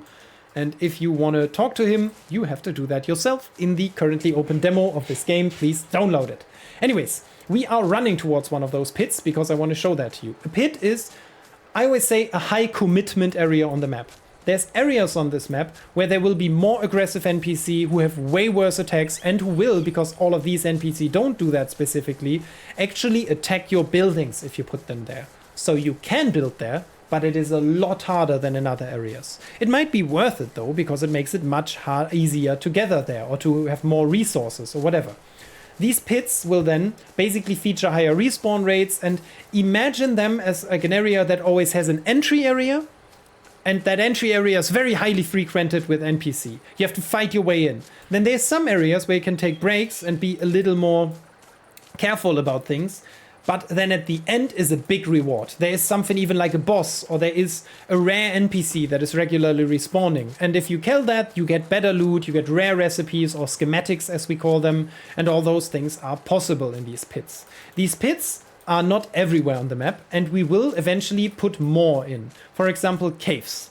One of the updates that we are planning to do within the Early Access Phase 1 is caves. It sounds very simple, but to us it's basically a new biome. Caves are a super unique way to make this map more interesting, because we basically just open a door right here and then can build gigantic areas underground. That is a challenge for us, because of the mix of survival and MMO. It is not as easy for us to just go here, because let's say you build your house here. Right here is where you build your town. And now I decide, as a level designer from our team, to change that. What's with your town? Is it destroyed then? Because we do not wipe your content. We want you to constantly progress. Your content might be soft wiped because the weather changed in an area, or you abandoned a town because you don't need it anymore. But we will not go in and just say, hey, this is now gone because we want you to play again. So basically, we are very careful with the areas that we reserve so that you can change them or can't. And this is one of those pits eventually. This biome is called the Mossies. We have to be careful. These are the Mossotops, the much more angry cousins of the Holotops, these other dinosaurs. But this is, oh, I love it. Oh god, yeah, sorry, no. Yeah, thank you. Luckily they don't like water very much. Anyways, basically what I want to show you is that this area is called Bone Crusher's Dip, because the Bone Crusher bandits are here. And that will be a perfect example of one of our content drops. Content drops is, again, a way of us introducing content.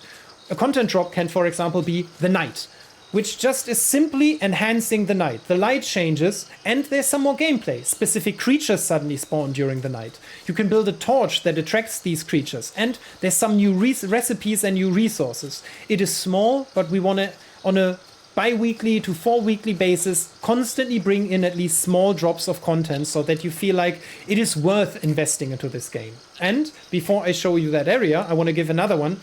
We do not do private servers. You basically play and we matchmake you to a server. You can join anyone's server. All your friends on Steam, no problem, one click away, you can join their server. But these servers are hosted by us because that gives us the huge advantage that they don't die out. I just said your towns are persistent, and if you keep investing into your town will get important to you. The town attacks get so fun. Maybe the general of those town attacks at some point is so interesting that you want to keep enhancing that, and you want to just continue building it. So what if people suddenly stop playing? We all know that that's just so common in survival games where the server just starts dying. People just play less or they move to a different server. That's where the good fact that we host all the server comes in, because we do the matchmaking. We will assign new player to your server. They might be news players or experienced servers that are players that are looking for a new server, so that content stays in the game.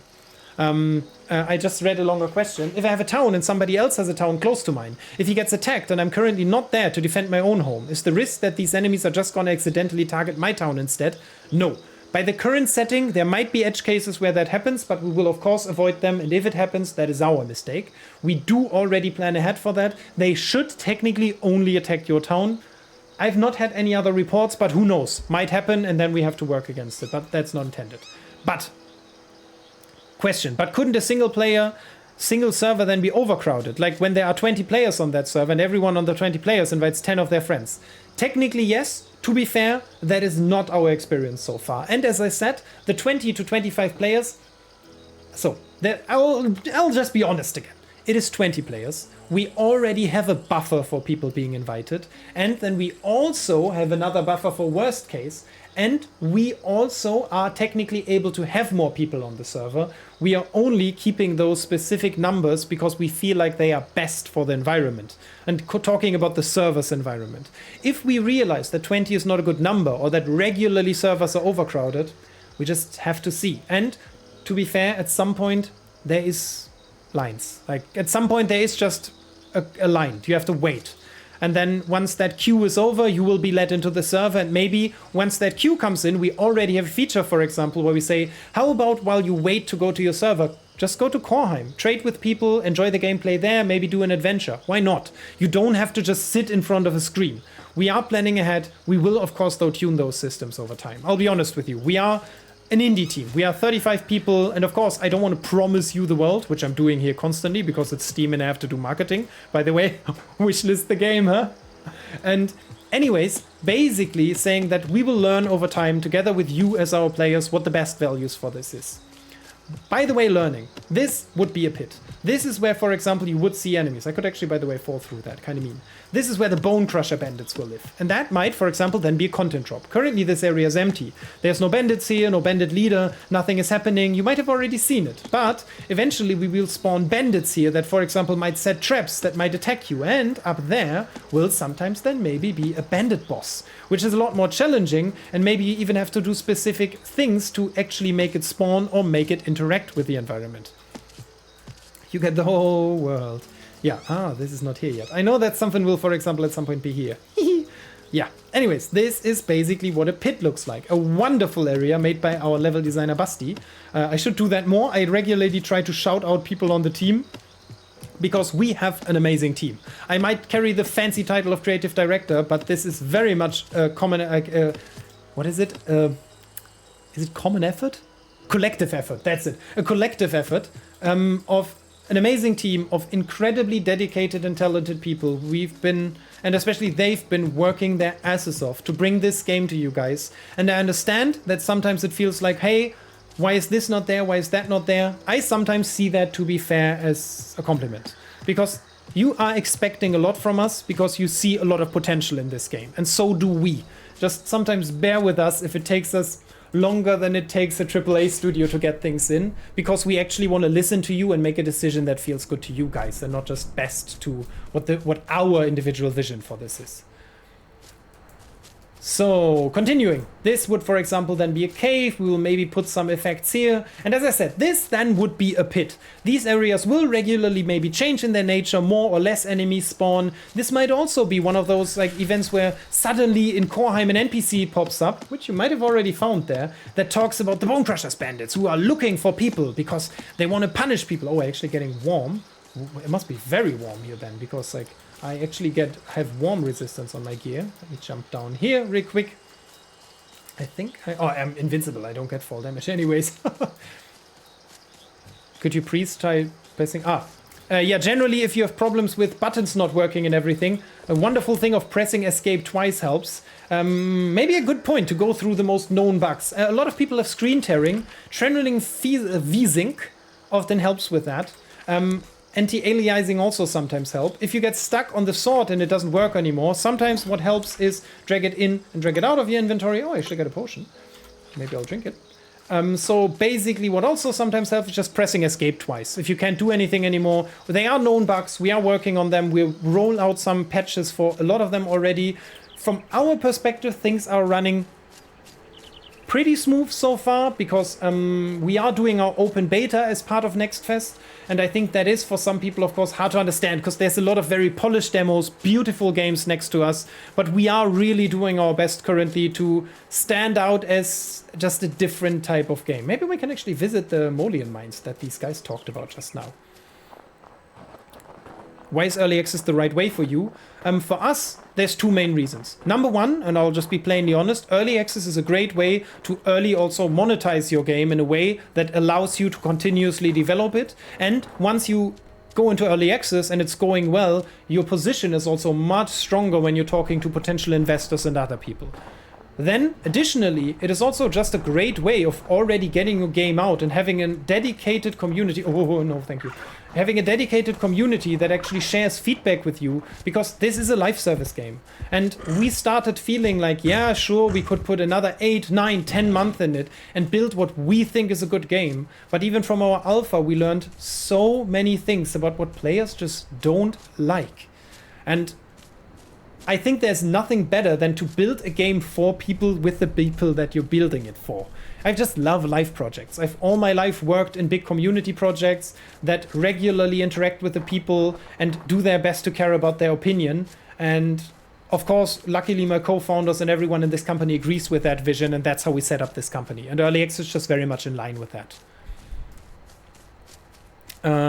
Just to understand it right, how final are the overall graphics? Talking about surfaces, lighting.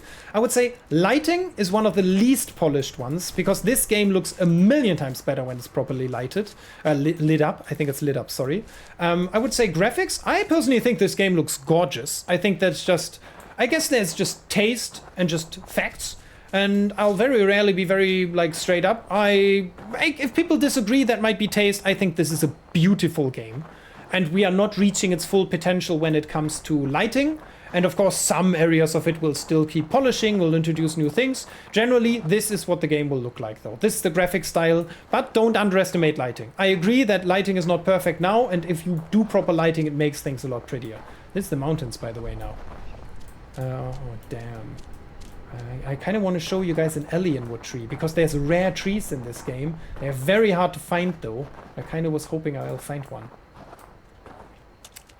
Where in Tormentosia are you now? I am in Ambros, which is roughly the southwest of Tormentosia when you go by the Ultracore, which everyone in this world now does, as it's the most important structure.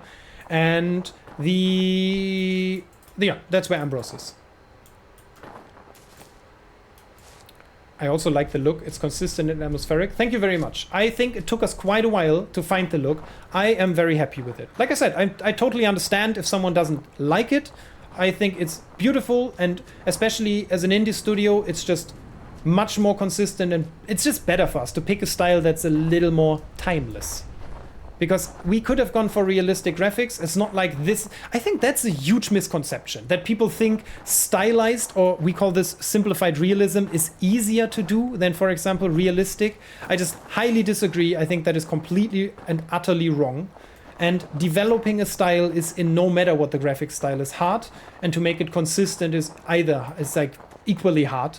And we're doing our best to keep it consistent, and if it isn't, give feedback on that, and we'll gladly do our best to change things, unless we think they're pretty the way they are, which sometimes is the case. So I'll run over here real quick. I think a lot of people were a little confused because the look is so friendly, but then you're kind of confronted with a very complex survival / MMO mix game, which a lot of people I think were kind of surprised, as I said, that they didn't really expect that depth of gameplay in it, and that also there's that much difficulty in how skills set up and how complex they might be. Oh, there's Royalite. I just want to get on this mountain. I still haven't found the alien wood tree. They are so beautiful, but they're so rare. Because just as gold and other things, trees are very rare. Oh no, not a single one right here, because someone else farmed them all, probably. And then they spawn somewhere else. I know that there's one over there behind that. But anyways, I'll continue. How many people are still watching? The animals look so cute. I think so too. But I am, to be fair, looking forward to one of our first content drops where there's a little more grim creatures coming in. Because we will... Oh, I am now really freezing. I got so many chill stacks that I'm now freezing and I'm getting damage. Yeah. Please consider wishlisting our game. You don't consider, you do that! You do that right now! Oh god. No, honestly, if you like what you're seeing, if you feel like, hey, that seems to have potential, please wishlist the game. There's no better way to support us right now. It is all about the numbers. It is about the placement on the Steam shop. I'm not hiding that. I'm not blaming anyone for that. But we have to consistently keep growing the wishlists on this game, the people who are playing it, if we want to have a chance at making the metrics. Oh, I made that jump.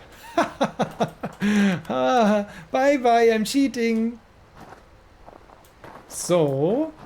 this, for example, is one of the areas that is less polished. Over there will at some point be an entrance to an event area, for example, or maybe even a pit.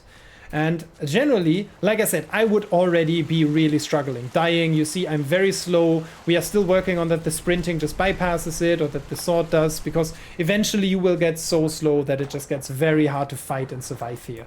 This is just not an environment that I'm set up for with my... I think I'm wearing one shirt and no pants. Yeah. Luckily, I am able to cheat. Again, I am cheating right now. I would not be able to just run around here with no shoes and everything. I should maybe go away from here because it does give a weird impression as if we don't really care about that. But I really want to see an alien wood tree so bad. Oh no, I knew that one could have been here, but it isn't. What a shame. Okay, I'll just go down. I'm curious about the other races, like dwarf or the hacker vampires. Feel free to join our Discord and just ask on the Coreborn questions channel there if someone would be so kind to share the concept art with you. We do already have concept art for most of the races. The Steam Dwarfs are actually incredibly interesting because our concept artist Andy made a super cool mix of kind of a brutalism architecture with some Asian influences, because we felt like dwarfs are always kind of this Northern European, and that's cool, and I didn't want to reinvent dwarfs. That's not the idea of this whole lore. It's supposed to be fun, but why not give them a little bit of an Asian touch? Hauke is kind of like a hacker vampire. Ooh, like a hacker vampire himself. Ah, the Nosmerians are even cooler though. Oh, we might actually be able to see the very cool area over here, the steps, which is kind of one of those areas that are set up to... Oh, there's the tree and there's the Ultracore, which is also, by the way, whenever you get lost, use the Ultracore or your map. The Ultracore is a great way of orienting yourself. Ooh, we're here. I thought we were much more... Oh, there's a statue. Maybe we'll look at some of the really gigantic buildings, because there is some really cool areas here that you can build on. Because, oh fuck. Oh, excuse my French.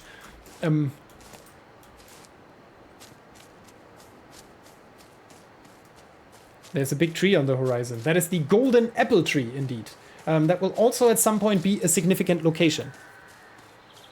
Yeah, we initially didn't even want to put a real map in, but during the alpha and technical beta, a lot of people had struggles finding their way, and so we eventually put one in, because I initially thought, I mean, the Ultracore is right there. That's where North is. Kind of have fun. But I understand that, especially if you want to meet, like, find your friends and want to find back to your town, that is not as easy. Sorry, I asked about the number of viewers recently. How many people are still here? Are there still like 10,000 people watching? Because that was there really 10,000 people watching? Because I can barely imagine that even.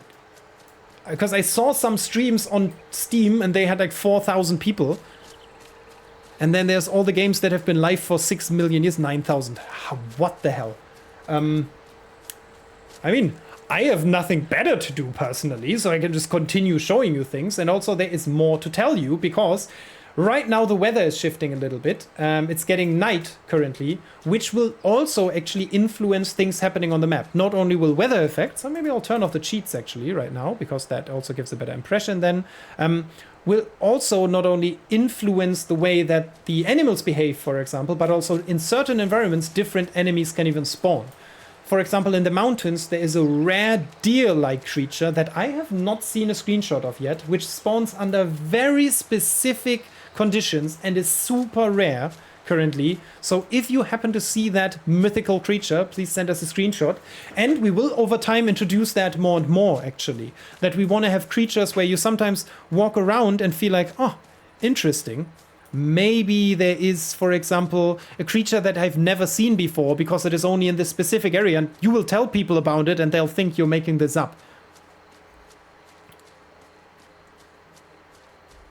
The only thing is I'm running out of my light coke. I know how to live, friends. Wait, I'll scroll down the chat real quick. I can't decide whether I should watch you or play by myself. Why not both, huh? Why not both? Actually, we will hopefully at some point introduce a launcher, which will also be a great way of introducing more content. Also, if you like what you're seeing, not only the game but myself, I actually have a gigantic ego and try to put my face into as many of the builds as possible. And then in the end, it ends up not working and no one sees those greeting videos. Do they work? Is in the current, like the people who have already played the game, is there like a 20-second video of me in the beginning where I say, oh, thank you so much for playing this. I made it all by myself. I'm not entirely sure if that works, because I think it didn't work. I think we took it out because it caused problems. But there's a beautiful trailer. There's actually some already quite amazing little parallax cutscenes. Nope, no Hauke in the game. Perfect. I mean, there is a singing gibbling, which is... It is a hit. It's a super hit, I would say. Is super hit a thing you say in English? Ooh, we're walking past another location, actually, that viewers of the Pen and Paper show, because that is where the lore of this world originated, it's coming from a live show on the German channel Rocket Beans TV, where we basically play a pen and paper, kind of like Dungeons and Dragons. And there, my face is also in that. And I invented the lore, basically the thing that is built. And this is the Coreborn in the Lovers Shire, where people go to basically in this world do some smoochy business and potentially get some, what would that be called? Like, what would you call these? Like vouchers that tell you kind of about the future, but kind of not. I don't really know. Like fortunes? Maybe let's just call them fortunes. And these fortunes will tell couples, that's why there's always two chairs here, if they are made to smooch or not to smooch. That's the question. And if the smooching does not happen as planned, they might even throw one over, where there is even something like a bottle on the ground, and someone here got very angry. Oh, there's another player. Hello. Hello. I've never met this person. They're probably as surprised as me that they're here. I don't use chat currently. Okay. Let us head out. Who is speaking the nice gibbling who introduces you in Korheim? Our audio engineer Alex made that wonderful gibbling. Then our level designer Basti made it walk. He taught it to walk. And I had the honor of lending my voice to that little fella because we needed someone. And I was the only one who was good enough at scratching their voice up for the sake of that. Actually, I was the only one who just did it. I'm not even sure if I'm the only one who's good enough at it. I was just the first one who jumped in and did it. So I'm heading towards an area that is actually... It might look as if it would be something that is blocked from building or significant in the lore. It is not, though, because we are hedonists. Hedonists, or the player character is a hedonist. Hedonist is a race of luxury and arrogance. Their main feature is inventing money, then telling everyone else that it is an important thing, and then having the most of it. This land has been gorgeous. We are even kind of in the rural areas of it. Gigantic cities, like the one that's out there. I think that is Widow's Throne, which is now kind of a shady place, actually. But it's outside of the shield currently, so maybe one day we can go there. Wink, wink. So basically, the people here have lived in luxury and have not really ever been used to the idea of not being the most gorgeous and greatest in the world. That is also why this character is such a sight to behold. Look at this beauty. Oh my god. Also, what a luxurious little giggle.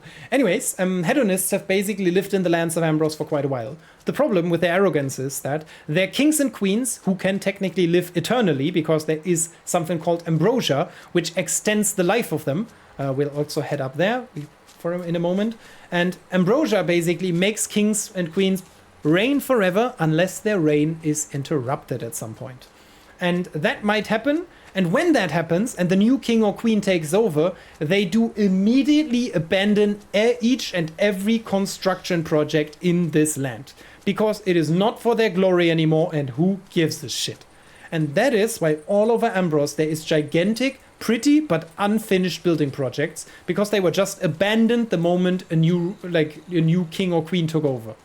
Because then they don't care, it's not theirs. Yeah. How old is Queen Julia? Queen Julia is, I don't know, at this point, I have to look it up, to be honest. I think at this point she's 80 or something. And then in the later pen and papers, she's 250, 280, something like that. Oh, I'm not entirely sure, to be honest. She's not that old. Freezing 4 really hurts. It indeed does very much. Not enough, though, we want to tune that higher.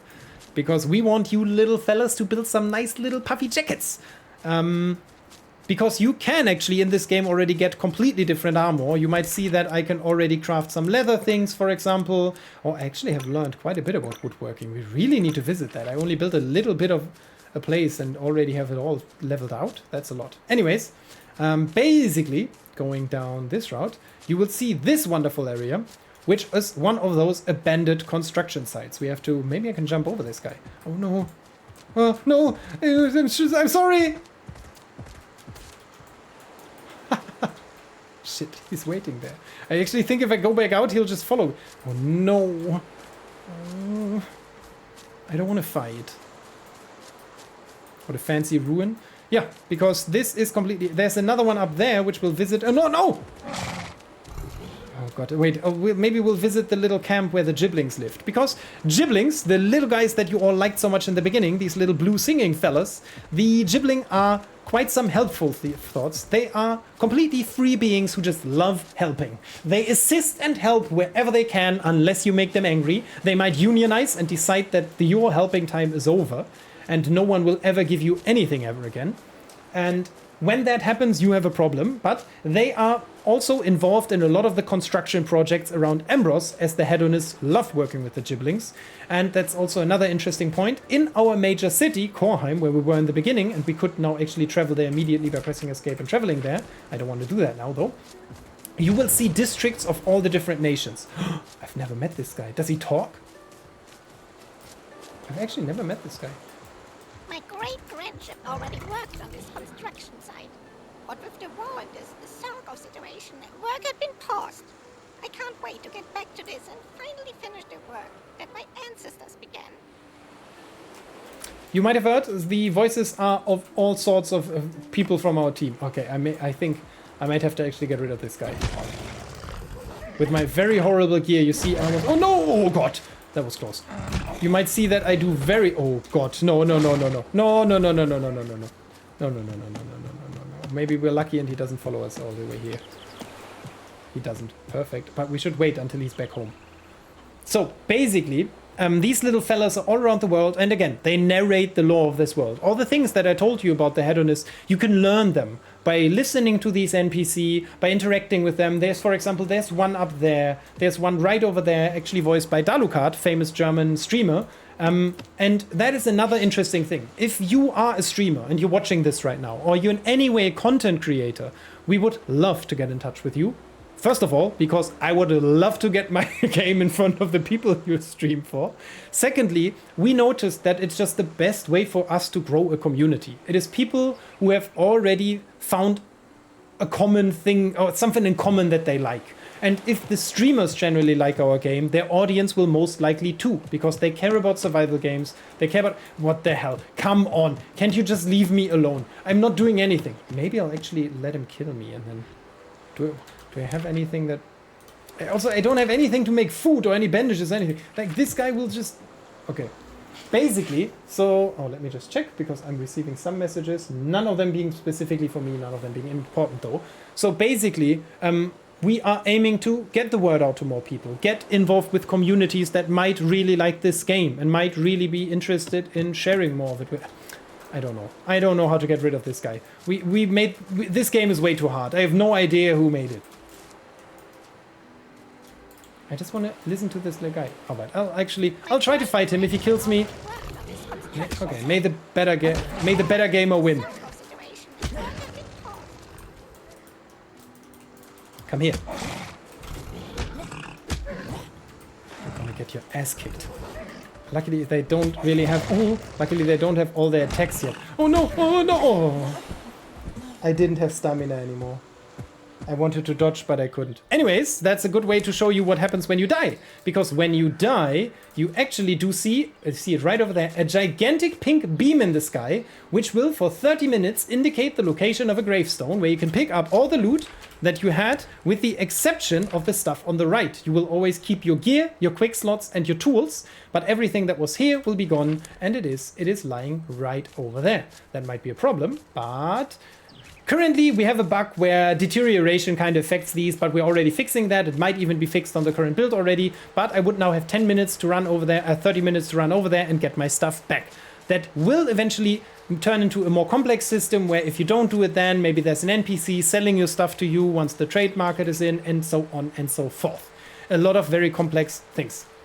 Actually barely visible in the stream. Really? Maybe because I'm half... Like, it's right there. Maybe you can see it on the stream now. It's like right over there in the sky, there's a pink beam. Also, we will eventually, of course, put a marker on the map where that happens so that you can actually walk towards your gravestone. But yeah, it's right there. Also, to be fair, I died very far away. And I could have, if I was smart, I would have set my spawn point back to where I originally built that town. And then I would have, yeah. There it is. Now you can see it quite well. That is the beam. I can even point at it. It is right there. So, can other players pick up the things? That's a very good question. I always forget to answer that. No. Other players cannot pick up your loot. And some people said, why can't my group pick it up or stuff like that? If we do that, even then we would put a system in where only you can get your loot back. We do not want the slightest possibility of anyone stealing your stuff. That's just not the idea of the game. This is yours and you can go back and get it. And we will eventually put in a last chance feature. So instead of just immediately dying, I will be crawling on the ground. Someone can come up to me and maybe revive me. And if we all fail, that's when it's actually over. So that groups actually give you a huge advantage because you can basically help each other and avoid that you get punished too hard when something fails. So wait, where did I want to go? Didn't I want to show you guys something? I thought so. People will watch you die and take your loot, yeah. Eventually, yes. And that's why we don't want to put that in. So that's not how that system is set up. You have to go back and pick up your loot. If the area was too hard, like it was for me just now, maybe I have to abandon it, because now I can't go back and get it all. But you will never lose all your gear, because eventually, even if this is all, like, this is now common stuff, whatever, it is all very simple. But there is actually something I haven't showed you yet, which is an incredibly complex system in this game, and that is weapon part crafting.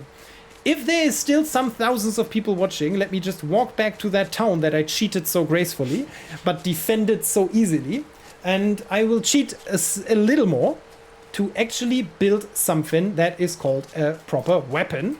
And all our weapons are built from sacred parts. Is any fast traveling planned? Yes, but we will eventually link it to towns. So if your town has a certain level, it might allow fast traveling. Or between two towns, you could, for example, set up a travel route. So if you're in one town, click a specific button, you get a walking speed boost for the next 10 minutes if you walk towards the direction of the other town, for example. Something like that. Or if you're on a specific street that connects these two. That would be the idea of that. Let me quickly run over here. No, progress from the demo will not be carried over to the early access. We will wipe each and every player account before that. We want to have the early access as a fresh start into our game. After that, there's no more planned wipes. I mean, technical errors can happen, but that is basically avoidable by any means. We are not planning to then ever wipe your progress hard. Will there respawn points? There already is a respawn point in the town center. I can show you right now. I was just stupid and didn't use it. There already is a respawn point in your town center. You can just go to it and set your respawn there. Oh, hello soon. Wait, I think my town... It's my cheetah town here. Maybe someone... Oh, fuck. I assumed so. Someone came in, right? Did you leave it? Because you never know. If my team is really, really smart, someone might have already come in and deleted everything because they assumed I do not need that town anymore. Oh, now for some reason it updates and I see that there's still 7,000 people watching who I can now finally and officially show weapon part crafting, which is honestly a really great feature, I think. And once we generally show that to people, they are very impressed with the idea. Yes, it is still here. Nice. So let the cheating commence. I think I actually still have my cheat activated because that allows me to put down a weapon part bench. Or like a weapon... What are you guys doing here? Get out of my town. Okay, let's just put this here for visibility. Because it's much easier to see it right here.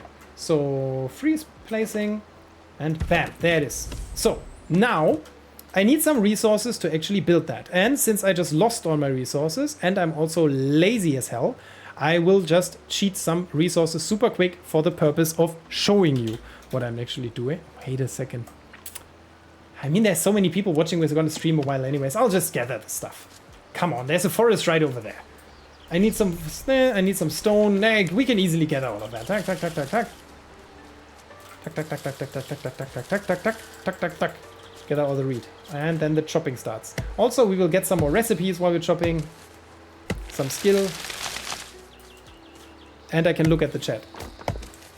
Hauke, what are you doing? Still 7,000 plus people watching. I don't know. I mean, maybe, like, without any bullshit. This is an honest learning from us. We released a trailer. People hated it. Whenever we try to compete with AAA and we speak the language, oh no. Oh, I'm so sorry. I did not mean. No. Oh God, that's a briver. That's a very mean guy. I'll just continue over here. Are you coming? Oh no. I'm sorry. Can I? This tree maybe. Look how he's standing there, just mocking me, knowing that I can do absolutely nothing now and can never go there and get some trees. What an asshole. Anyways, so, but also here I can get shrivel wood.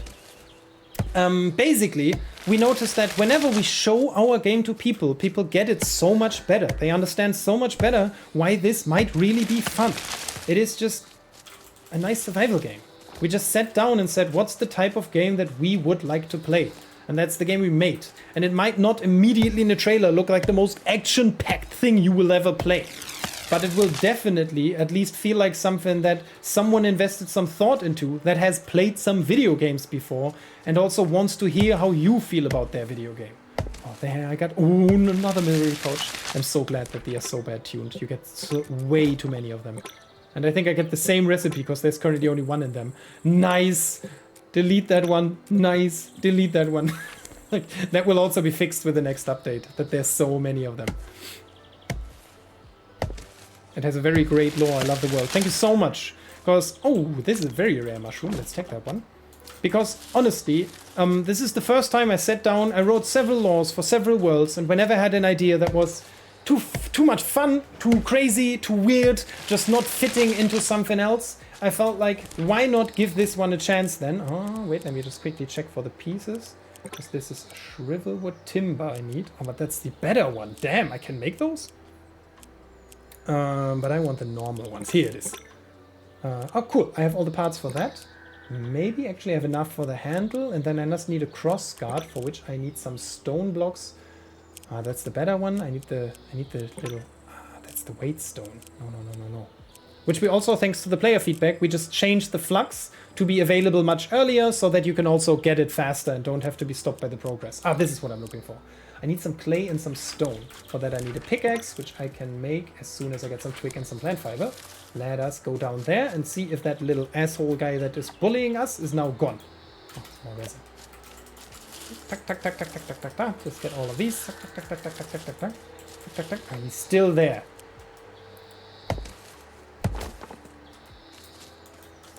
Tack. Will the left-right shopping minigame come back? We are not sure. I see you've been following this very early. What we want to do is at some point introduce the idea of social gathering, which is a term that we should maybe rethink. But basically the idea is every time you see someone in this game, it's generally a good experience. That is our game design philosophy. If that's not the case, we have to adapt the game design. There is certain areas where that is not the case, gathering being one of them. If I'm now gathering this tree and another person comes up and starts hitting it, that person is basically taking resources from me. I do not want that as a game designer. So what we want to do is build a system where you eventually, if you do that together, or if you together do it, you get more hits on that tree. So basically, more resources come out of it if you decide together at the same time. So even going to get some wood is more effective and is better if you do it together with your friend instead of both of you separately running into the woods and getting it. And that doesn't mean you always have to do it. It's totally fine if you don't. It's not a gigantic disadvantage, but we just want to... Oh, no. Oh, God. I honestly got a little shocked. I'm not playing it. No. But I think he can't go in the water. Alpha. Oh, no. I should maybe not mock him too much. Also, I can get a pickaxe finally. I will. Will that be more of those recipes I don't need? Yes, perfect. Anyways, I now finally have a pickaxe, which allows me to... Oh, he's going home. Get some stone, and hopefully, I think there's some clay around here. Ah, there's some. Ah, that's not enough, maybe. We'll see. Because then actually I didn't cheat this and earned it. I officially and gracefully earned my own stuff. Also so interesting to me that so many people are watching on, obviously, seemingly on Steam. I did not know that's such a big thing. Or are there so many people, like how many people are watching on Twitch? Because I still, like, I think Steam is 6,700 people. Is that a real number?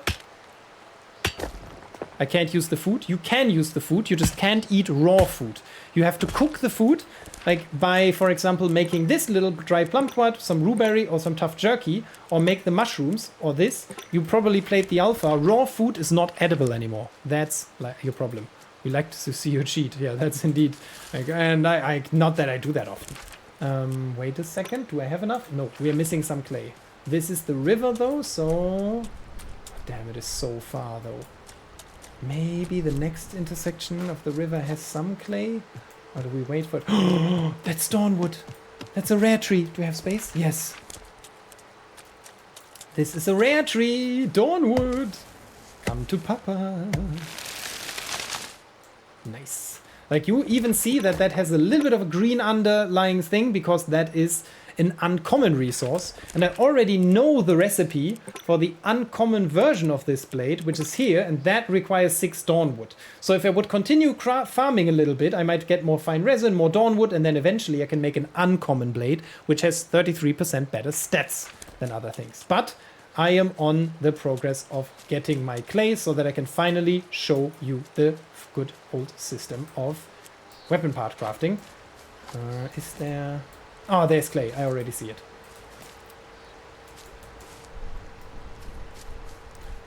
Yeah, just got a blue blush bell mushroom. Yes, blush bell mushrooms are indeed the rarest type of mushroom. I also have one. You even see it's blue because it has high rarity. There is epics in the game. You very rarely find them while gathering, and if you have enough of them, you can get them. Also, if you have them, remember you can trade in this game, right? Like, I don't see that many people just write in chat saying, hey, I need resin. Is someone willing to trade it? Because there's so many people who just don't need that anymore, maybe because they're already building with stone and they don't want to use all their resin. And I think you should make more use of that, my friends. Oh, sorry, wrong button. Is what I wanted to press.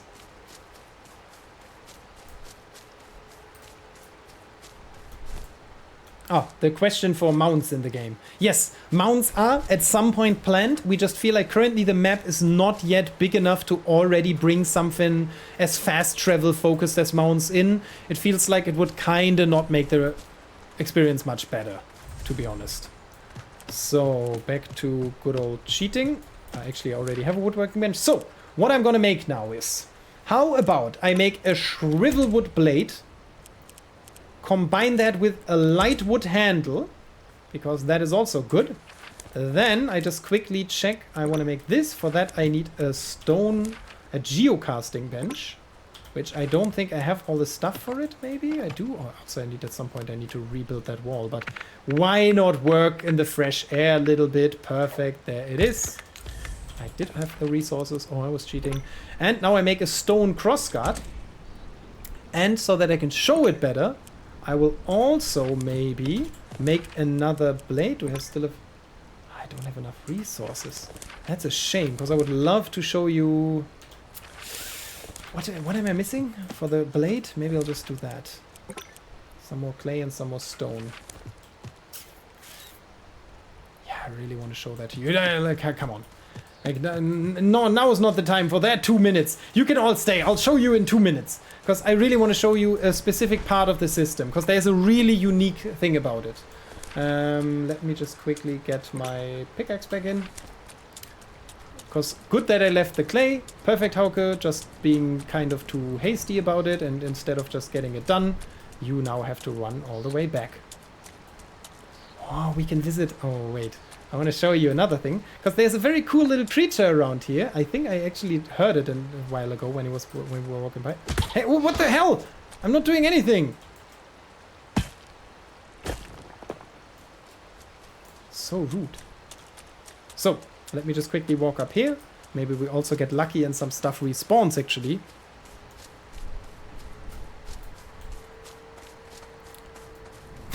My mom always said, and I want an excavator. Yeah, I generally like to say, and I would like to eat candy all day, but that's also not really happening. Oh, wait, oh no, this is actually right. Because I already showed you some of the voiced NPCs, this one, little disclaimer, we have one influencer who's mostly, like, who has been supporting us more than anyone else, I think. Since the earliest alpha, Kevin, aka Gamer's Time with Wizards, has never hesitated a single second to see the vision we have for this game and behind it, has played every phase, is constantly streaming, has probably already been live today or is live right now, and deeply shares our passion for the way we set up this game. And so we dedicated one of the coolest NPC to him. 498, 497, 496, 495, just a 300 more swings. So close. And this little guy will, every time you approach him, actually say a different line. 109, 108, 107. Feeling like I'm on a count around here. And that guy, because Kevin has... I have never seen someone so dedicated to hardcore farming in a game, with maybe the exception of our QA guy, Michael. 1934, 1933, 1932, 1931. Like, he has so many voice lines. If you find this guy, please check it out. Go back and forth. Those are Mullions. Those are the guys that lived in those slumber mines that you heard the other NPC talk about at the other end of the map. That's why I said pay attention to what these guys are saying, because they will actually narrate active voice to you. Active lore to you. Shit, we need one more clay. And there is no clay up here. Even though maybe if I waste enough time getting the stone that I'm also missing, which is 7 more. But luckily there's the hills right up here. It is quite convenient that I was highly involved in making this map, so it is a lot easier to find the things that I need. Is there stone somewhere around here? That should be stone. And there it is. Perfect. So there's a cooler animation. All without pants. All without pants. Is Kevin a streamer? Yes, his name is Gamer's Time. He streams a lot of Minecraft and survival games, has been on it for quite a while. Very intelligent, very, very fun, and very, very nice and decent person. Like, I can, like, without hesitation say that. Look at this. This looks a little bit like like a BB. Anyways, next one. Tuck. Tuck. Tuck. And... I think all I am missing now is the clay, and maybe we'll just go back down to the river, hope that it respawns in the meantime while I am finally being able to finish that blade for you. Because what I want to show you is that in this way, a game, you do only in the beginning craft your first little weapon. Your first little weapon, a little shitty twig greatsword. We only have one weapon in the game, but I think that's a gigantic understatement, because technically we do have, I think, 14,000 upwards, like more than 14,000 weapons in this game, because our weapons are combined out of different elements. Each of these has different stats, and whenever you craft them, there's a specific chance that those stats get applied in one manner or the other. What was the clay before here, right? Because I really want to show you that in a moment. Like, I'll just go up here and hope that the clay respawns, because it might not. Can I go up here? Yeah. So basically, I will now... Did I already craft most of the parts? Yes. I can actually go ahead and build the first weapon. Basically, what I will do now is I will go to this weapon bench, click on it, and now I can say assemble weapon. This will allow me to put a handle, a crossguard, and a blade in here. I have made a shrivelwood blade, which has crit, endurance, and attack on it. That's just the preset stats on that. But these stats only go by the same way they are distributed on the item. So crit is the highest, endurance the second, attack is the third. These stats individually can still vary between them. So basically saying that this has like 39 crit now. It could have also had 40 crit, but only 22 endurance, and so on and so forth. So making it typing several times actually helps. I put it in the blade, and it already says this is the stats of the sword so far. Let's put in the handle, lightwood, which has endurance, crit, and attack. Looks at first glance like the same stats, but they are differently divided. There is endurance at the main stat, which means that endurance is basically making me more agile, then crit, and then attack. So my attack rating will still remain quite low with these two materials. But there is also my stone crossguard. I feel like maybe some defense and some middle more punch would be nice. Stone has attack, life, and defense. Attack increasing my damage, life increasing the HP, and defense my damage reduction. Now I'll put that in here. And oh, wait, I took the blade out, stupid me.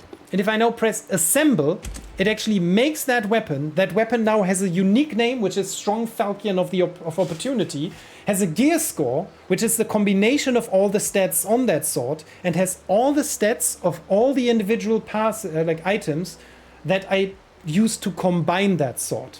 So if I now equip that sword, it actually has the visual of the blade currently. We eventually want to mix that so that you see all the three parts, but again, Indie Studio wasn't prioritized yet from our side, and eventually we want to make it so that you can do that. Is the clay respawned? If it is not, I'll cheat one clay now. Come on, it's one clay. It's one clay. Because I want to show you something else, because with the same parts, I could now also, like this, of course, fully working weapon, and these parts are not specific to one weapon. So the handle, for example, can also be used in our next weapon, which is a war pipe, like a mix of a bagpipe and a ranged ballista, kind of. And then you can combine those. Each of these pieces, in each of the qualities, has, I think, already 40 to 100 different ways, times 4, and then you go times all the combinations. But let's be fair, which in the range, there's certain logical combinations, and those logical combinations sum up to roughly 4,000 viable weapons that are currently in the game, from the only the first only the first weapon that we currently have. Now, let me just show you real quick, because I can now actually make the blade. Let me just get rid of some stuff so that we actually have enough stuff in our inventory. And if I can now go over here, I can go in here and say, I want to edit the weapon though. Oh, wait, I have to put it in my inventory first. I put that weapon in my inventory, go here, say, let's edit that weapon, put that weapon up here, disassemble it, get all the pieces in it back, go to assemble, put in a different blade, which has different stats, put the same handle in and the same crossguard, press assemble, and now my weapon is the Strong Claymore of Opportunity. Opportunity is still there, Strong is still there, the Claymore changed, and now the endurance is lower, the crit is lower, but the attack is incredibly high. This sword will hit a lot harder, which we will use immediately to revisit someone that we met right over there, who was not the nicest to us, and maybe that will already be enough to repay that little fella here. Hello? Hello? Is he still here? Because I would really... Yeah, there he is. Yeah. I'm back. Which will give a lot better of a punch towards this guy. I can now actually, even if I'm not the strongest, I can still at least have a chance. Oh, he hit me. Oh no, because I had a leg. No! I was too arrogant. Oh no. And I didn't set my spawn point. I talked about it, but I forgot to do it. Hello? Can you please help me? Awkwardly quiet. Please? Maybe I just suck. But I can use those weapons at least on these poor, newbies. Yeah, as you see, the problem is, as strong as my weapon now is and has so many stats, well, I have this little thing with a gear score of 45, and all these slots are empty. So maybe the reason that I just died is that my gear just sucks. and I should maybe go somewhere else and try a different one, but you will see that I'm much better at hitting this little guy. It even is so strong that it breaks the tree. Oh, what a nice dodge there right here. Oh, fuck. And nice go. Oh god, he's dodging around that little thing. But suck. And tuck and tuck. Do a lot more damage now. A lot easier to kill these guys. Maybe I'll just kill one more. Then gather the cloth that I'm missing. And then I can actually make some more gear for myself. Bam. Oh, shit. Ah, that's how that bug is caused. That was kind of good. Okay, cool. Because we are still finding a lot of little movement bugs in the combat system, which we will all eventually get out of the game. Boah, that was a crit. Damn. That was solid damage. Because crit does indeed give you a chance. We'll also put a nice effect on that so that you feel the impact of a crit when you do one. Let's see, what am I missing? Some pants. Let's get some flux right over there in the field. So, let's look at the chats again. Go to the cheat, change bigger monster. Yeah, no. I'll not cheat to fight that monster. He won fair and square. I lost shamefully. Let's just admit.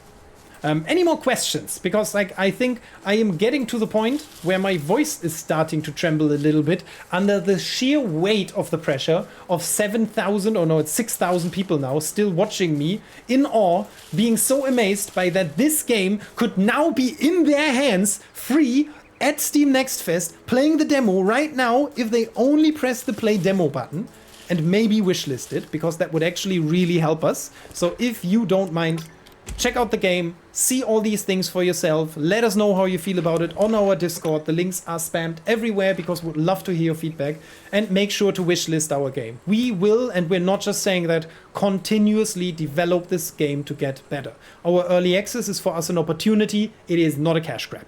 I love early access, but I know there's people who are suspicious of it, and we will do our absolute best to not make anyone feel the slightest bit disappointed in the content that we are regularly offering. And if we do, you are absolutely fine to point it out, and we'll do our best to change your opinion about it. 1 million people. Yeah, 1 million people are watching. I hope. One day. Actually, I like that it is a cozy community, but I will also really enjoy the moment where more people get into the game, because I think this game lives off of a community. The more people play it, the more people can make content happen. The more people are on a server, the more alive it feels. This server is almost kind of empty right now because, as I said, I picked one that I knew would not have that many players, so that there's not much interference. I also deactivated the chat, which you can just easily do here, by the way, if you want to stream this, for example, or you just generally don't want to be bothered by a chat. I personally feel like it enhances the experience gigantically. The more you interact with other people, the more you will feel welcome and home in this world, and the more fun it will just be to be in it. I'll just make something to eat real quick, because that little Oropala did hit me a little bit. Nice, though, that I increased my health, which is also something that you might immediately see. Once I take the sword out here, you see that my health bar down here drops, because this has so much life on it. Once I put it in there, my health actually increases. Very nice. Something that I think not a lot of people were actually aware of, that is such a big deal. Yeah, still 6,500 people watching. Oh, God. The pressure. Yeah, you can join your friends, absolutely. If you're playing, you can press P, and under P you will see the links of all your friends, and then you can click here and just actually join their world. Join Exilio server, which would now teleport me to a European server, because I know that that is someone from our team that is currently on a European server. So yes, that actually works. You can absolutely play with your friends. You'll be assigned to their server. The only thing right now is there's no visiting in the current version of the game. So if you move the server, you'll permanently be on that server. So your towns and everything is left behind. If you're smart, take the nicest resources you have, go to Korheim, meet your friend there, give it to them. They can already bring it to the base. You do the same again, and then teleport over with the rest of your inventory. And then make a nice little move. Prepare a moving company, basically, and then do it. I have not gone over skills and how you alternate the XP gains indeed. I will quickly do that now, because that is something that I think a lot of people have not fully understood yet. Currently, we have limited the XP, like the tree. This tree, you see it a little under this, is kind of like a little opacity on there, and like a little like milk glass effect, basically. So basically, Each of these is as a preset just on neutral. Whenever you do something like mining, you get better at it. And that's it. Whenever you do something, you get better at it. At some point, you will hit a cap, though. You cannot learn everything in this game. We do want people to specialize. So at some point, you will run into the thing that it says, hey, you've actually leveled all of this. You cannot learn smithing and smelting. But then what you can do is to say, hey, for example, I like this skill. I definitely want to keep it. So I press this little lock. These XP will never change now. They will never drop. They will never go up. They will stay exactly the way they are. Because each of these has 2 milestones. And for example, I have foraging 1. Maybe I feel like I don't need foraging 2. I don't want that. I don't want to have that because I would rather spend that somewhere else. So I lock foraging 1 and say, I am fine with foraging 1. That's how this skill tree works. Because you can already see, I can also jump in between things. So if I learn this, it unlocks this and this. If I'm good at woodworking, I learn a little bit about logging and foraging because that's just the nature of those 2 professions. The next option here is, let's say I am already at a point where I'm maxed out and sometimes it starts dropping basically. Like some of my experience is redistributed because if I hit the max cap and I learn something, it will take that experience from a different thing. For that case, you can put a little arrow up here, which means this XP can only go up. It is impossible to go down now. Easily to remove by just pressing this. Or you say, mining, or like, let's say here. I don't need 2 on either of these. So maybe I'll mark it like this. So the next time I need skills somewhere and I don't have any available anymore, it just drops from these. By the way, I should really skill the faster walking and the extra foraging. And that's how that works. It is not relevant for you if you've not played this game 50, 60 hours yet. And during this demo, it will not be relevant at all. Like during this demo, it doesn't matter. This game is basically completely have fun. Just skill it all, do it all, no worries at all. Later, you will have to specialize a little bit though. And that's what that is for. Ooh. Oh, damn. Yeah, that's by the way my gravestone. For the people who said you don't really see it well. At night, it is definitely a lot more visible. Also, look at the beautiful beam of the Ultracore. I'm kind of sad that we didn't see a rainstorm yet because that's like a coincidental thing that just can happen or it doesn't, and so we have to see. I'll check if we actually have you can visit the graveyard because it is gorgeous at night. Oh, hello. I think we've seen this guy already. Hello. Someone is texting me. Is that important for me? No, it is not. I will jump right back to not doing anything.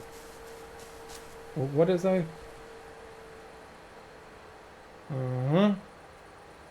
Okay. No worries. That was not a message for me. I can just continue. I love this one because like this is such a neat little typical thing from the development. Because this was, I think, at some point the first block out of a house we put on the map. And it was at some point the last block out that was still on the map. Which is very, very interesting to see that like something that seems so small and insignificant to some has so much like from the development as history. Thank you for the explanation. Of course, we will also do a lot more and a lot better guidance when it comes to the way we set things up. Oh yeah, thanks Gaius Julius Caesar, who's also really very, very frequently streaming our game. Ooh, a hardwood tree. Huge shout out to all the people who've been streaming. We've had so many, the first minute this turned on, we had so many small, big, mid-sized streamers who immediately threw on their streams and shared their social experience of this game, which is so helpful to us. To be honest, it is the most helpful. Actually, it's so hard to walk past the car. My axe is gone because it was my inventory. No! It's right over there. But anyways, so I cannot take this. This is a rare hardwood tree. Because I think during the development, there came a point where we felt like, why is there gold on this map and like royalite, rare crystals and stuff? Why is there no rare trees, no rare wood? That feels kind of weird. And so we just put it in. Oh, look at the little fireflies. Our artist Dylan made this. Super talented artist. Joined our team as a junior and is on high route to change that. Super pretty. Really, really nice. There's actually also some atmosphere playing here at certain times. It's a very unique environment. I really, really enjoy it. I'll actually jump up here super quick and go back to the village. Because maybe we can also take the time to look into some more of those NPC. There's also one that I really, really enjoy because it was the first one done by my good friend Phoenix. by a good friend. Very overstatement. I would say we're friends, but I'm not sure if you would call us good friends. I think we've met once at BlizzCon in San Francisco, or wherever BlizzCon is. LA, sorry. No, Anaheim. BlizzCon in Anaheim, right next to the weird Disneyland thing. And then maybe one more time at a different event. But very nice guy, musician, and has an amazing voice. So I'm really looking forward to sharing that one with you guys. Let me run up there. Is it planned for the future that we can go inside many houses in Korheim, also Piper's Whistle? Yes, it is. There is already some houses that you can go into. I think some of them might always stay off limits, but we kind of see them the same as we do caves currently. They are just gameplay area that we reserve to later repurpose to something else. I think some of them are a little too small to really do much with them, but others might be super significant. And I love the idea of some of these having traders in them, or maybe a little lore site at some point where an NPC talks to you or can at least sit down for a tea. So yes, at some point, all of these will potentially offer more content. Currently, to be fair, most of them are empty. There's nothing in them because we didn't have the time to set it up. But there is buildings that you can already go into, like the Windmill or the Tavern, and in Korheim a lot more of these will come in. The Tavern actually has a block out inside it, which is very interesting, because that is one of those, like, it seems like there's nothing, and that's why we only put decoration. There's a lot of areas that actually have inside areas set up in Korheim. Oh, nice stairs. I didn't know these are here. Oh, look at those little bottles. I love those details.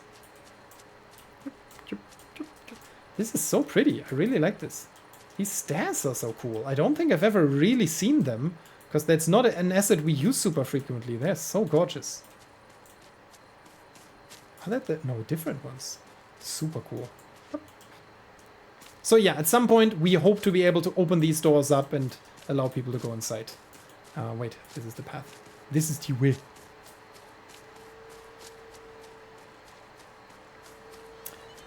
Oh no, singing guy is here again. A mushroom for you and a mushroom for you. Oh, a Juristograph? Dude. Singing his song. All the little gyps in Korheim Street love to hear the rockin' of the gyp. Tweet, tweet, rockin' gypling. Beep, chip, chip, rockin' gypling. Chip, chip, chip. Oh, rockin' gypling, won't you rock for me tonight? Thank you. Thank you. That was indeed absolutely gorgeous. Absolutely gorgeous. Where's the clap? I don't find my own clap. I think we had an applause at some point. I don't find it anymore. We're just giving him a thumbs up. Good job. And now, you can go. Go. This is a Juristograph, because there is kind of robot-like beings in this world too. Oh god. So even that is a thing in this world. There's robots, there's vampires, there's mutants, there's dinosaurs. There is absolutely everything in this game if you give us the time to put it in there, and we get more of that time if you support it. If you haven't wishlisted yet, please consider doing so. I sadly have to now say, let's end this stream, because otherwise I will lose my voice. It is getting very exhausting to be this excited. Even though it is not hard to be excited about this game. I'm very much looking forward to the next streams. We're actually streaming again tomorrow. We will not have front page promotion. So if you don't want to miss that, if you feel like, hey, I would love to hear more about this, meet our actual community manager, because I just jumped in currently. And if you feel like, hey, that would be nice and I want to do that, then definitely make sure to follow our games. Oh god, sorry. To follow our game. To also wishlist it and to follow our social media channels. We are on Twitch, where we once a week stream this game, show our current progress, answer questions, and just share the development live. We've been doing that for over a year, not always on the streams, but on YouTube, which you should also follow definitely, because we really, really keep you involved with the development. We've shown the earliest to the shittiest to the best builds, which is the one that we currently have to offer. And I think, and that's maybe the point where I just get out of the game and jump back to the talk main screen. Because, woo-wee, what a wild ride. I did not expect 10,000 people to watch today. I honestly thought maybe there's like, how's the game going to finance itself? We have a price on the early access launch, which will be roughly €20. We have so very good question. We are aiming to keep the price low, to be honest, because we want as many people to jump in as possible. eventually we are still open for several ideas of monetization. Initially we thought maybe free-to-play is cool, but there's a lot of concerns from our community that things might start turning towards pay-to-win, things like that. So maybe that we just don't do that. And if you have emotions on that, absolutely join our Discord and share those with us. We are still looking for several options or into several options to nicely monetize this. For early access, it will be a fair price of roughly 20, maybe 25 euro, where we feel like that is absolutely fine for this game because we're offering as much as we can. So do as much as you can to support that. Follow us, wishlist us, follow our socials, and be here again tomorrow. And at the end of the week, because we'll regularly do these streams, we'll also probably have some updates on patches to share already tomorrow. And when it comes to the end of the week, it's been an absolutely wonderful stream. Thank you so much for being so active on the chat. Thank you so much for asking so many questions, for being with me, for especially so many people being here with me. If you have further things that you want to know, let us share a screen that I have not ever used at all in this stream yet. We have to go to Coreborn. Oh, there is the problem with that. Let me just quickly hook that up. No problem. Is it this one? Yes. You just go to coreborn.gg, which will lead you to this wonderful page where you find all the socials that you might ever need from us, which is like, oh, you don't see my cursor, which is also kind of stupid. I think I can change that. Capture cursor, yes. Maybe that works now. It does. So basically, you can share, find all the socials that we have. We are active on all these platforms. If you liked that this stream, let us know. We'll gladly do these. Maybe also always do them on Steam. Why not? We actually are looking forward to doing them on YouTube too, on Twitch in separate. We generally use all these diverse channels to keep as many people informed as possible. You can also go to our Twitter, which we use for regular announcement, also on patches and everything. And you can directly click on this little wishlist button, which will lead you to this wonderful page that has this wonderful live stream with this splendid looking young man right there. Hell! Wow, how does he do that? That looks like an awesome round of fun. We will also keep broadcasting this on a regular loop, so if you've missed the beginning and the introduction of the game, feel free to jump right back into that and just enjoy that broadcast. We will also upload a recording of this to YouTube, so if you haven't followed us there, last words, thank you very, very much. Not only to everyone who watched, but to everyone who's been following the journey. I think we're so close to our release on the 18th of July. I would have never imagined that when I once sat in a room with 4 of my friends and we decided to go into a zombie apocalypse in a pen and paper adventure, that it would eventually lead to me being fortunate enough to having a role in the development of such a wonderful game that I would have ever always dreamed to play myself. This is truly the game that I would have made if I would have had the chance to make a game, and luckily I do. So if you want to see the vision of that, if you want to be part of that vision and want to influence that vision potentially, please come along for the journey. Thank you very much. Thank you for everyone who's been already supporting us and who is continuing to do so. We will see you very soon, actually tomorrow. So looking forward to that. And now back into the game. It is live right now. Play the demo, play the shit out of the demo and enjoy. See you soon. Bye.